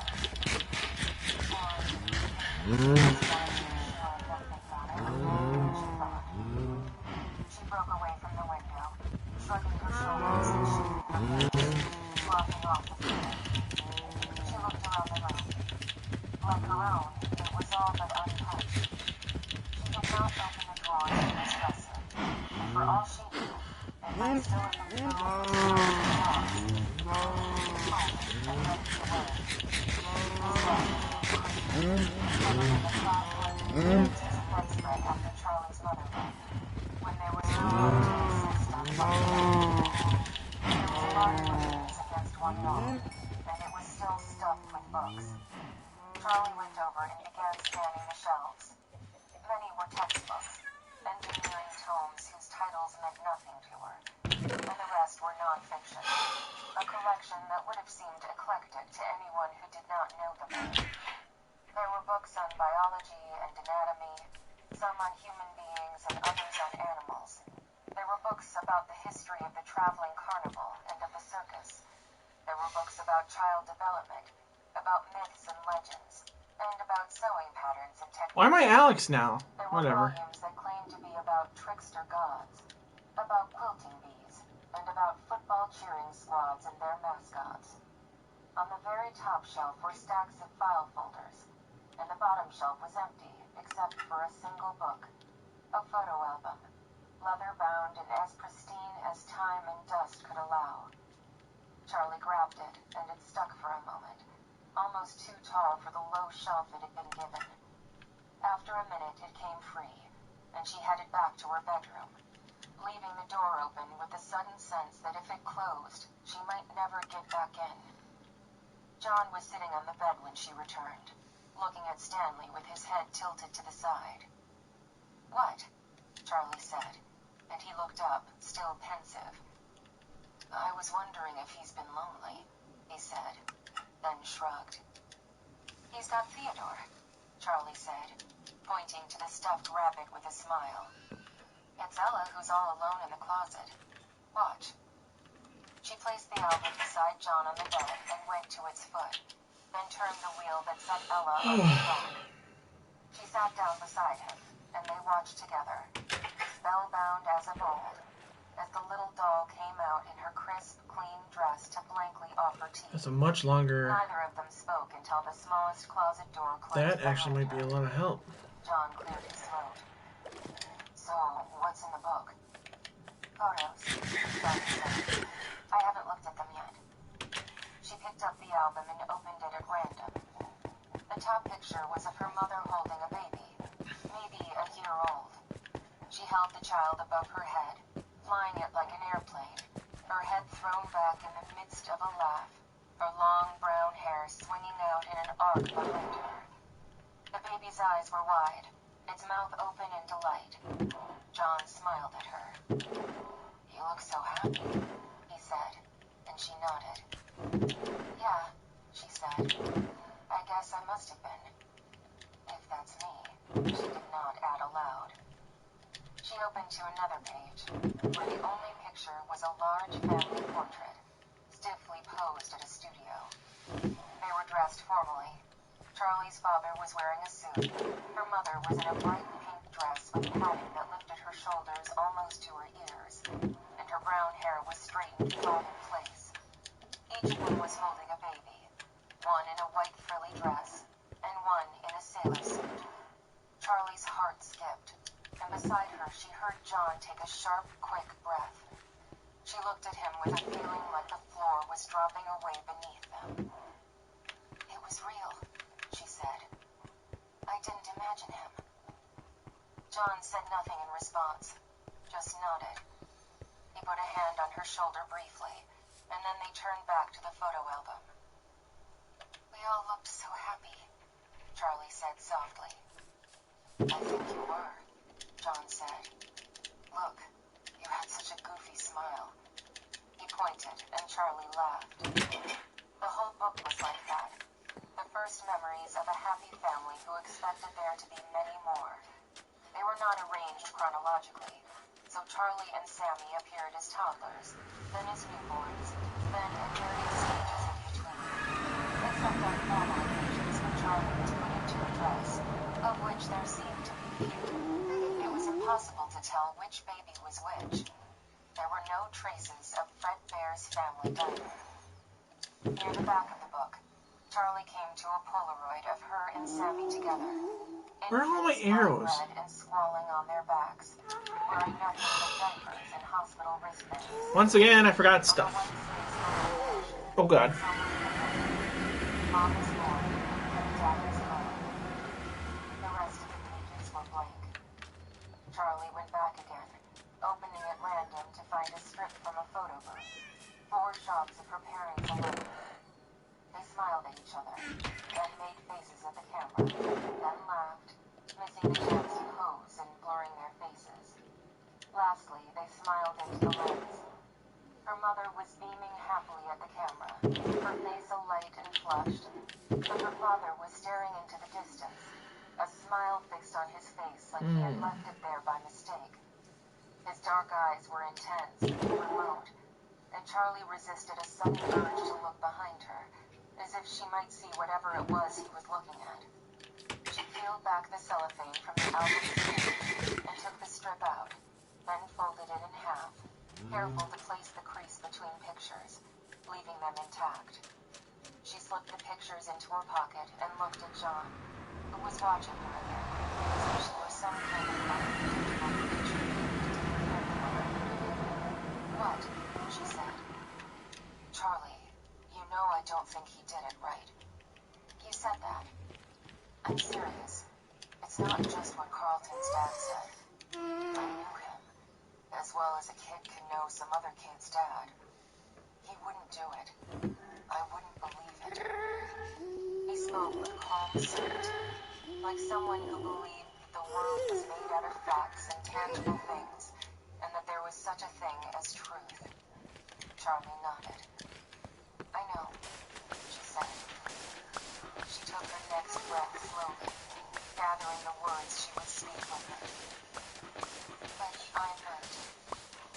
His eyes widened, startled, and she looked up at the ceiling for a minute, briefly trying to remember if all the cracks had been there when she was a child. I don't mean I think he did it. I don't think that, she said. I don't think about it at all. I can't. I shut the whole thing off in my mind the day I left Hurricane. I don't think about Freddy's. I don't think about what happened. And I don't think about him. Hi guys. Her like she was monstrous. Like what she was saying was the worst thing he had ever heard. I don't understand how you can say things like that, he said quietly. You loved him. How can you even consider the possibility that he would do that? God, I love doing that. Charlie was looking for words. I don't think he did it. I'm not saying that, she said again. Uh-oh. And again, the words came there as flimsy as paper. But I remember him dressing up for us in the yellow Freddy suit, doing the dances, miming along with the songs. It was so much a part of him. He was the restaurant. There was no one else. And he was always so distant, like in that picture. There was always something else going on beneath the surface. It was like he had a real life and a secret life, you know? John nodded and looked about to speak, but Charlie rushed on before he could. We were the secret life. His real life was his work. That was what mattered. We were his guilty pleasure. The thing he got to learn and slip away to have fun with. Something he kept hidden beneath the dangers of what he did in his real world. And when he was with us, there was always a part of him that was back in reality. Whatever that was for him. Again, John opened his mouth, but Charlie snapped the photo album shut, stood up, and left the room. John didn't follow right away, and as she traversed the short hall to her father's bedroom, she could almost hear him making up his mind. Not waiting for him, she went to the bookshelf, wanting to get the book out of her hands. Like maybe if it were closed up and put away, the mind would return to its normal order. The book would not fit, and she dropped to her knees to get a better angle, trying to jam the thing back where it belonged, get it out of her hands. The shelf seemed to have shrunk, shut down while she was gone, so that it could never be returned. With a cry of frustration, Charlie shoved the photo album in as hard as she could. Needs that to not be The there. shelf rocked back and then forward, and a sudden mass of papers and file folders tumbled from above her. Charlie began to cry as pages drifted down around her, covering the floor like snow as she wept. Swiftly, John was there. He knelt down with her in the delicate wreckage, clearing papers away as quickly as he could without tearing them. He put a hand on her shoulder carefully, and she did not move away. He pulled her close and held her, and she hugged him back, gripping so tight she knew she must be hurting him, but she could not let go. She sobbed harder, as if being held, being contained, made it safe to let go. Long minutes passed. John stroked her hair, and Charlie still cried, her body shaking with the force of it, shuddering like she was possessed. She was not thinking of what had happened, not flitting from one memory to the next to mourn for them all.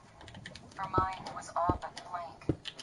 She held nothing, was nothing, but this feeling of racking sobs. Her face was sore with tension. Her chest hurt like all her pain was being forced out through its wall. And still she cried as if she would cry forever. But forever was an illusion. Slowly her breathing calmed, and finally Charlie returned to herself and pushed away from John's shoulder, exhausted.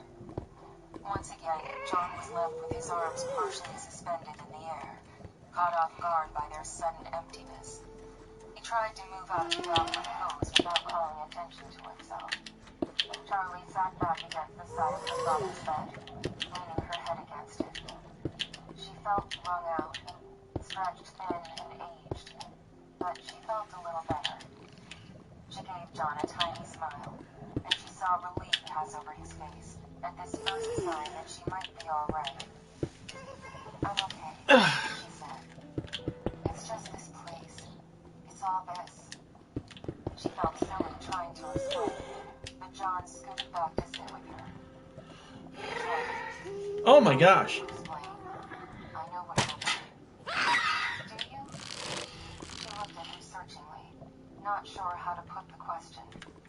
It seemed too crude, too graphic to say it outright. "Do you know how my dad died, John?" He looked immediately nervous. "I know he killed himself," he said hesitantly. "No, I mean, do you know how?"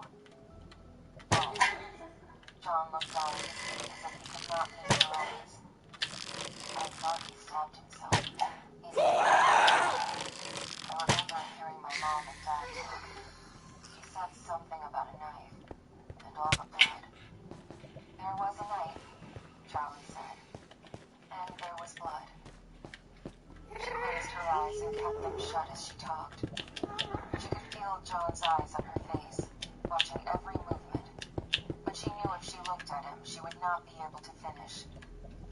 "I never saw it. she said. I mean, I never saw the body.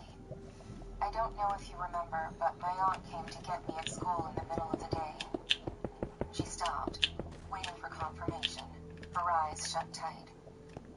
I remember, John's voice said from the darkness.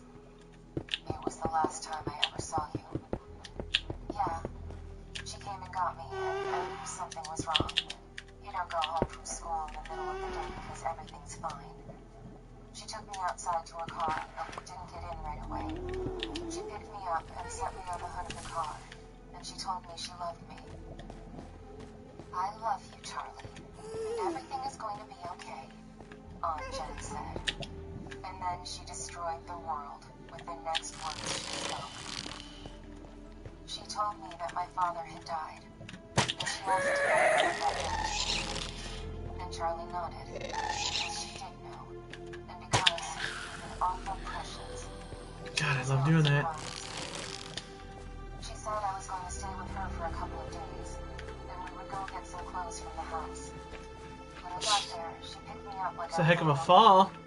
And as we went through the door, she covered my face with her hands so I wouldn't see what was in the living room. But I did see. It was one of his creatures, one she had never seen, and it was facing the stairs. Its head was bowed a little so that Charlie could see that the back of its skull was open, the circuits exposed. The limbs and joints lay bare, a skeleton of naked metal strung with twisting wires. Oh, hi, big guy. Circulation, and its arms were outstretched in a lonesome facsimile of a face. It was standing in the middle of a dark, still pool of some liquid that seemed, though it must have been imperceptible, to be spinning. You could see its face, if it could be called a face. Its eyes, crude and shapeless. Even so, Charlie could see that they were contorted, almost grotesque. Weeping, it could have wept. She stared at it for inches, though it could have been less than seconds. No more than a glimpse as Aunt Jen swept her up the stairs. Yet she had seen it so many times since then. When she slept, when she woke, and she unguardedly closed her eyes. It would appear to her, the face pressing its way into her mind as it impressed into the world. Its blind eyes were only raised bumps like the eyes of a statue, seeing nothing but its own grief.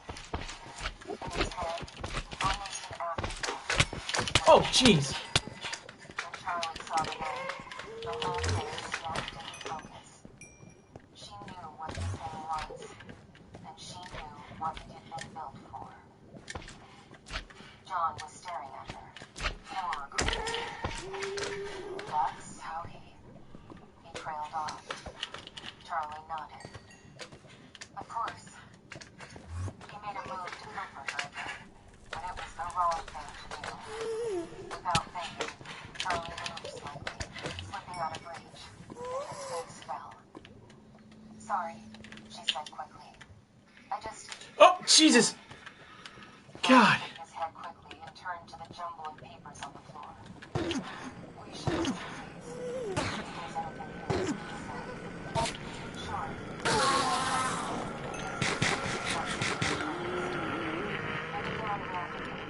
Everything had fallen in such a mess that there was no other way to begin. Most of the papers were engineering blueprints and pages of equations, Oh, God. incomprehensible to them both. There were tax forms, which John took up hoping for information about Sinclair's family business. He came out with his son and Charlie, I can't figure this out. Let's check through the rest. But I don't think puzzling at it is going to turn us into mathematicians or accountants. Stubbornly, Charlie kept picking through the papers, hoping for something she would understand. Alright, well, how far? Oh, we're pretty deep in, huh? Trying to straighten the next stack, and a photograph fell out from the pile. John snatched it up. Charlie, look, he said, suddenly excited. She took it from his hand.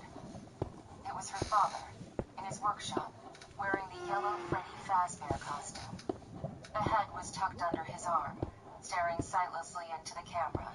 But Charlie's father was smiling, his face pink and sweaty as if he had been in the costume for a long time. Beside him was a yellow Bonnie. "The yellow rabbit," Charlie said. "Jason said there was a yellow rabbit. But your father is in a bear costume." "The rabbit must be a robot," Charlie said. "Look at the eyes. They're red." She peered closer. The eyes were glinting red, but they weren't glowing. And in a moment she saw why. "It's not red eyes. It's red eye. There's a person in there." "So who? Who is in the suit?" Charlie finished the question for her. "We have to go to the library," John said, jumping to his feet. Charlie stayed where she was, still staring down at the picture. "Charlie?" "Yeah," she said. He held out a hand to pull her up. As they descended the staircase, John hung back briefly, but Charlie did not turn around. She knew what he was imagining, because she was picturing it too. The stain on the floor, slowly spreading. Charlie drove fast to the library, a grim urgency hanging over her. The promised storm was in the air, the smell of it rising like a warning. In a strange way, the worsening weather satisfied something in Charlie. Storms inside, storms outside. "I've never been this eager to get to the library," John joked, and she smiled tightly, without humor. The main library in Hurricane was next to the elementary school where they had gone for the memorial ceremony, and as they got out of the car, Charlie glanced at the playground, envisioning children screaming and laughing as they ran circles, immersed in their games. They were so young. They hurried up the few steps to the library together, a square, modern brick building that looked as if it had come paired with the school beside it. She only remembered the library vaguely from her childhood. They had gone in frequently, and Charlie had spent all her time there sitting on the floor in the children's section. Being able to see over the information desk was slightly disconcerting. The librarian was young, Charlie thought, an athletic-seeming woman in slacks and a purple sweater. She smiled brightly. "What can I do for you?" she said. Charlie hesitated. The woman was maybe in her late 20s. Charlie realized that ever since she returned to Hurricane, she had been paying attention to age, scrutinizing each face and calculating how old they had been when it happened. This woman would have been a teenager. It doesn't matter, she thought. You still have to ask. She opened her mouth to ask for information about Fredbear's, but what came out instead was, "Are you from Hurricane?" The librarian shook her head. "No, I'm from Indiana." Charlie felt her body relax. She wasn't here.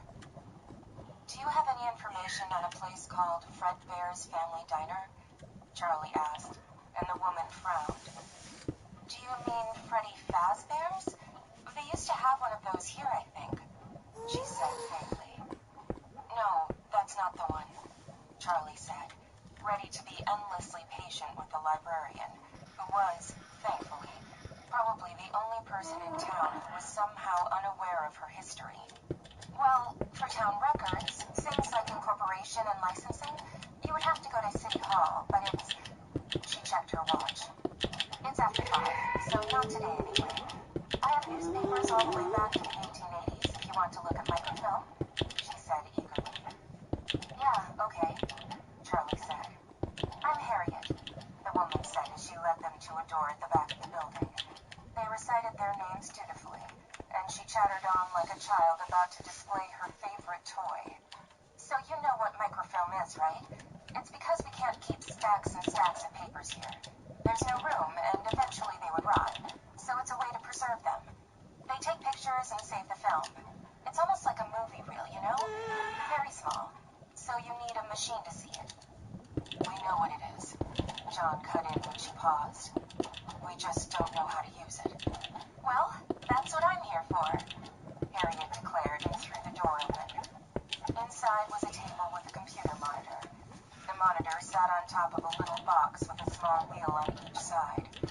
2 handles stuck out in front. Charlie and John looked at it bemusedly, and Harriet grinned. "You want the local paper, right? What years?" Charlie counted backward. 1979 to 1982? She hazarded. Harriet beamed and left the room. John bent forward to peer at the machine, rattling the handles a little. Careful, Charlie warned jokingly. I think she might be lost without that thing. John raised his hands to his shoulders and stepped back. Harriet reappeared with what looked like 4 small movie reels and held them on. What year do you want to start with? She said. 1979? I guess, Charlie said, and Harriet nodded. She went to the machine and threaded the film through expertly. She flipped a switch and the screen came to life. A newspaper appeared. January 1st, 1979, John announced, leaning forward to read the headlines. Politics, somebody won a sports game, and there was some weather. Also, there was a bakery giving away free cookies to celebrate the new year. Sounds like now, except no cookies. You use these to see more, Harriet said, manipulating the controls. Let me know if you need help switching the reels. Have fun, you two. She winked conspiratorially and closed the door behind her as she left. Charlie positioned herself in front of the machine, and John stood behind her, his hand on her chin. It felt good to have him close, like he would stop anything that tried to sneak up on her. This is pretty cool, he remarked, and she nodded, scanning the paper for answers. Okay, let's narrow it down, he said grimly. What's the thing most likely to make the papers? I was looking for an opening announcement, Charlie said. Yeah, but what's going to make the papers? Sorry, he added. I didn't want to say it, but we have to. Sammy, Charlie said. We should have started with Sammy. We moved to the new house when I was 3. It's got to be 1982. Carefully, they switched the reel. Charlie eyed the door as they did, as if nervous that Harriet might catch them making a mistake.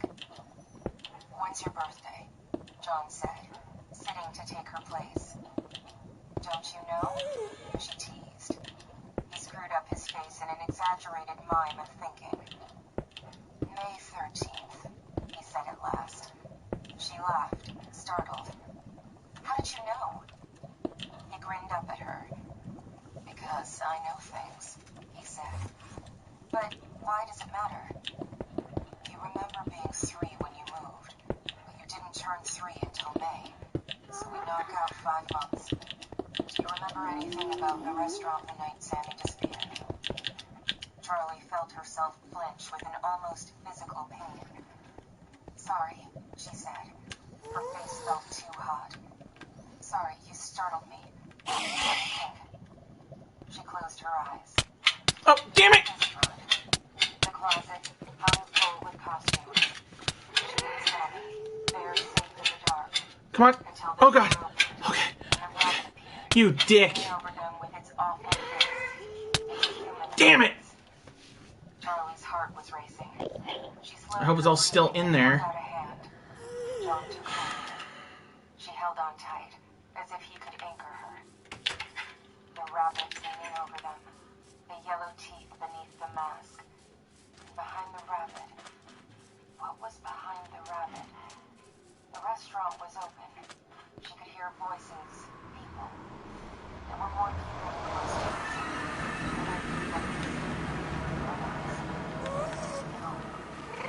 She almost had it. Scarcely breathing, Charlie tried to coax out the thought, scared to frighten it away. Move slowly. Speak softly. She had it. Snatched it from the depths of her mind and held it wriggling in her fingers. Her eyes snapped open.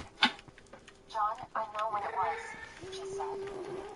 Earlier that night, when they were still wide awake, the closet opened, and her mother looked in. She was haloed by the light from behind her, smiling down at her twins. Hoping this is the right way. Her long, elegant dress, her flowing hair, her gleaming tiara. Mommy's a princess, Charlie murmured sleepily, and her mother bent down and kissed her cheek. Just for tonight.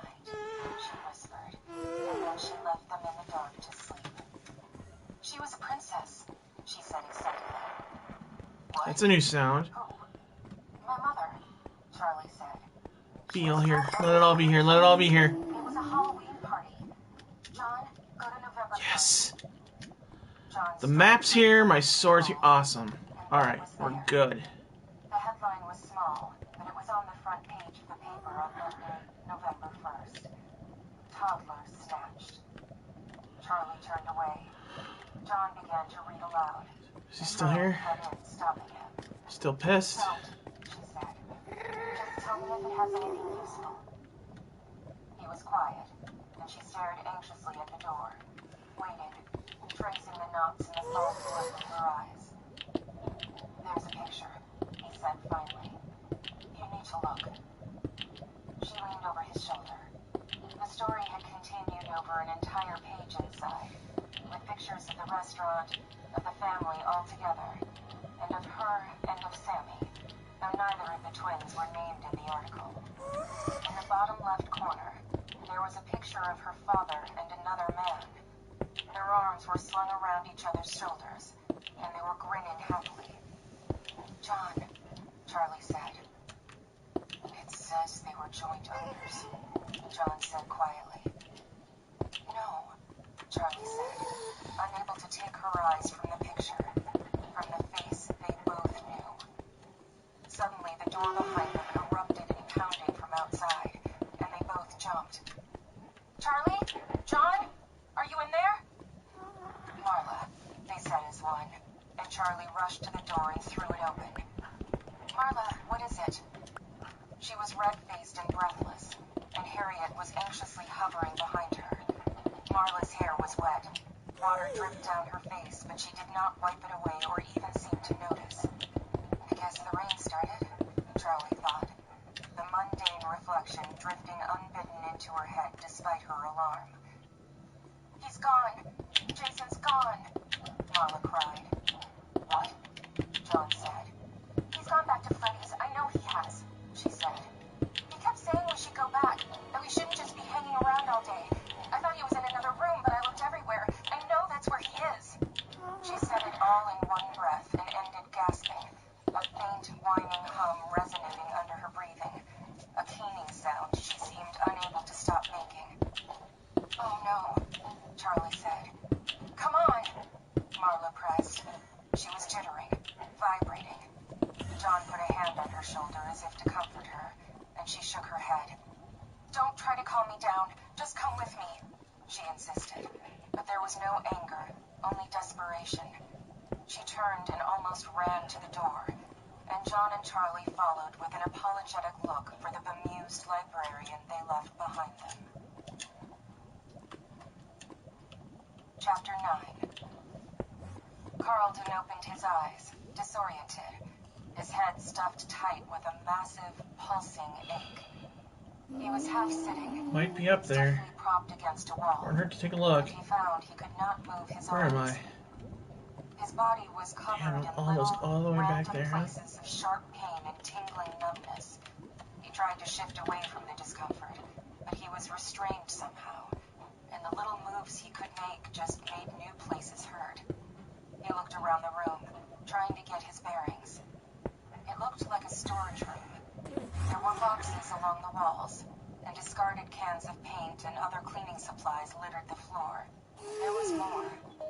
There were piles of furry fabric everywhere.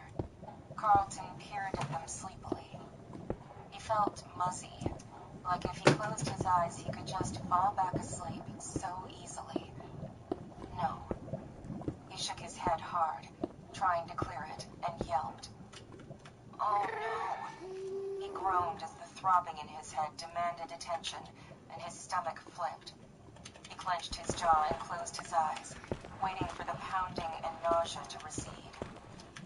Eventually they did, fading back to something almost manageable, and he opened his eyes again, starting over. This time his mind had cleared a little, and he looked down at his body to see his restraints. Oh no. He was wedged inside the heavy, barrel-shaped torso of a mascot costume, the headless top half of some kind of animal. His arms were trapped inside the torso section, pinned to his sides in an unnatural position by some sort of framework. The arms of the costume hung limp and empty from the sides. His legs stuck out incongruously from the bottom, looking small and thin in contrast. He could feel other things inside the mascot's torso, pieces of metal that pressed I can't against see. his back Damn it! to it. He could feel raw patches on his skin, and he could not tell if the thing he felt Don't die! Don't die here! was sweat or blood. Something was pressing into the sides of his neck. When he turned his Oh my head, god. whatever it was dug into his skin. The costume's fur was dirty and matted, a faded color that might once have been a bright blue, but was now only a bluish approximation of beige. He could see a head of the same color a few feet away, sitting on a cardboard box, and with a flicker of curiosity he looked at it, but he could not tell what it was supposed to be. It looked as if someone had been told, make an animal, and had done just that, careful not to make it look like any specific type of animal. He looked around the room, comprehension dawning. He knew where he was. The piles of fabric had faces. They were empty costumes, mascots from the restaurant, deflated, collapsed, and staring empty-eyed at him, like they wanted something. He looked around, trying to assess calmly, though his heart was fluttering alarmingly in his chest. The room was small, a single bulb overhead lighting it dimly and flickering ever so slightly, giving the place a disquieting impression of movement. A small metal desk fan, brown with rust, gently oscillated in the corner, but the air it blew was heavy with the stale sweat of costumes left unwashed for a decade. Carlton was too hot. The air felt too thick. He tried to stand, but without his arms he could not brace himself, and as he moved he felt another violent wave of nausea, and a sudden, angry surge of pain in his head. I wouldn't do that, a raspy voice muttered. Carlton looked around, seeing no one. Then the door opened. It moved slowly, and somewhere beneath his terror, Carlton felt a twinge of impatience. Who is it? Let me out of this, he said in panicked desperation. The door squealed like an injured animal as it glided open, almost of its own accord, the frame empty. After a moment's pause, a yellow rabbit poked its head around the corner, its ears tilting at a jaunty angle. It was still for a moment, almost posing. Then it came in with a bouncing walk, graceful, with none of the stiff, mechanistic movements of the animatronic animal. It did a small dance step, spun, and took a deep bow. Then it reached up and took off its own hat, revealing the man inside the costume. Guess I shouldn't be surprised, Carlton said, his nerves triggering an automatic wisecrack. Never trust a rabbit, I said. It didn't make sense. It wasn't funny. But the words were coming out of his mouth without any input from his brain. He still felt sick. His head still ached. But he had a sudden, visceral clarity. This is what happened to Michael. You are what happened to Michael. Don't speak, Dave said. Carlton opened his mouth to answer back, but the smart remark died on his tongue when he saw the guard's face.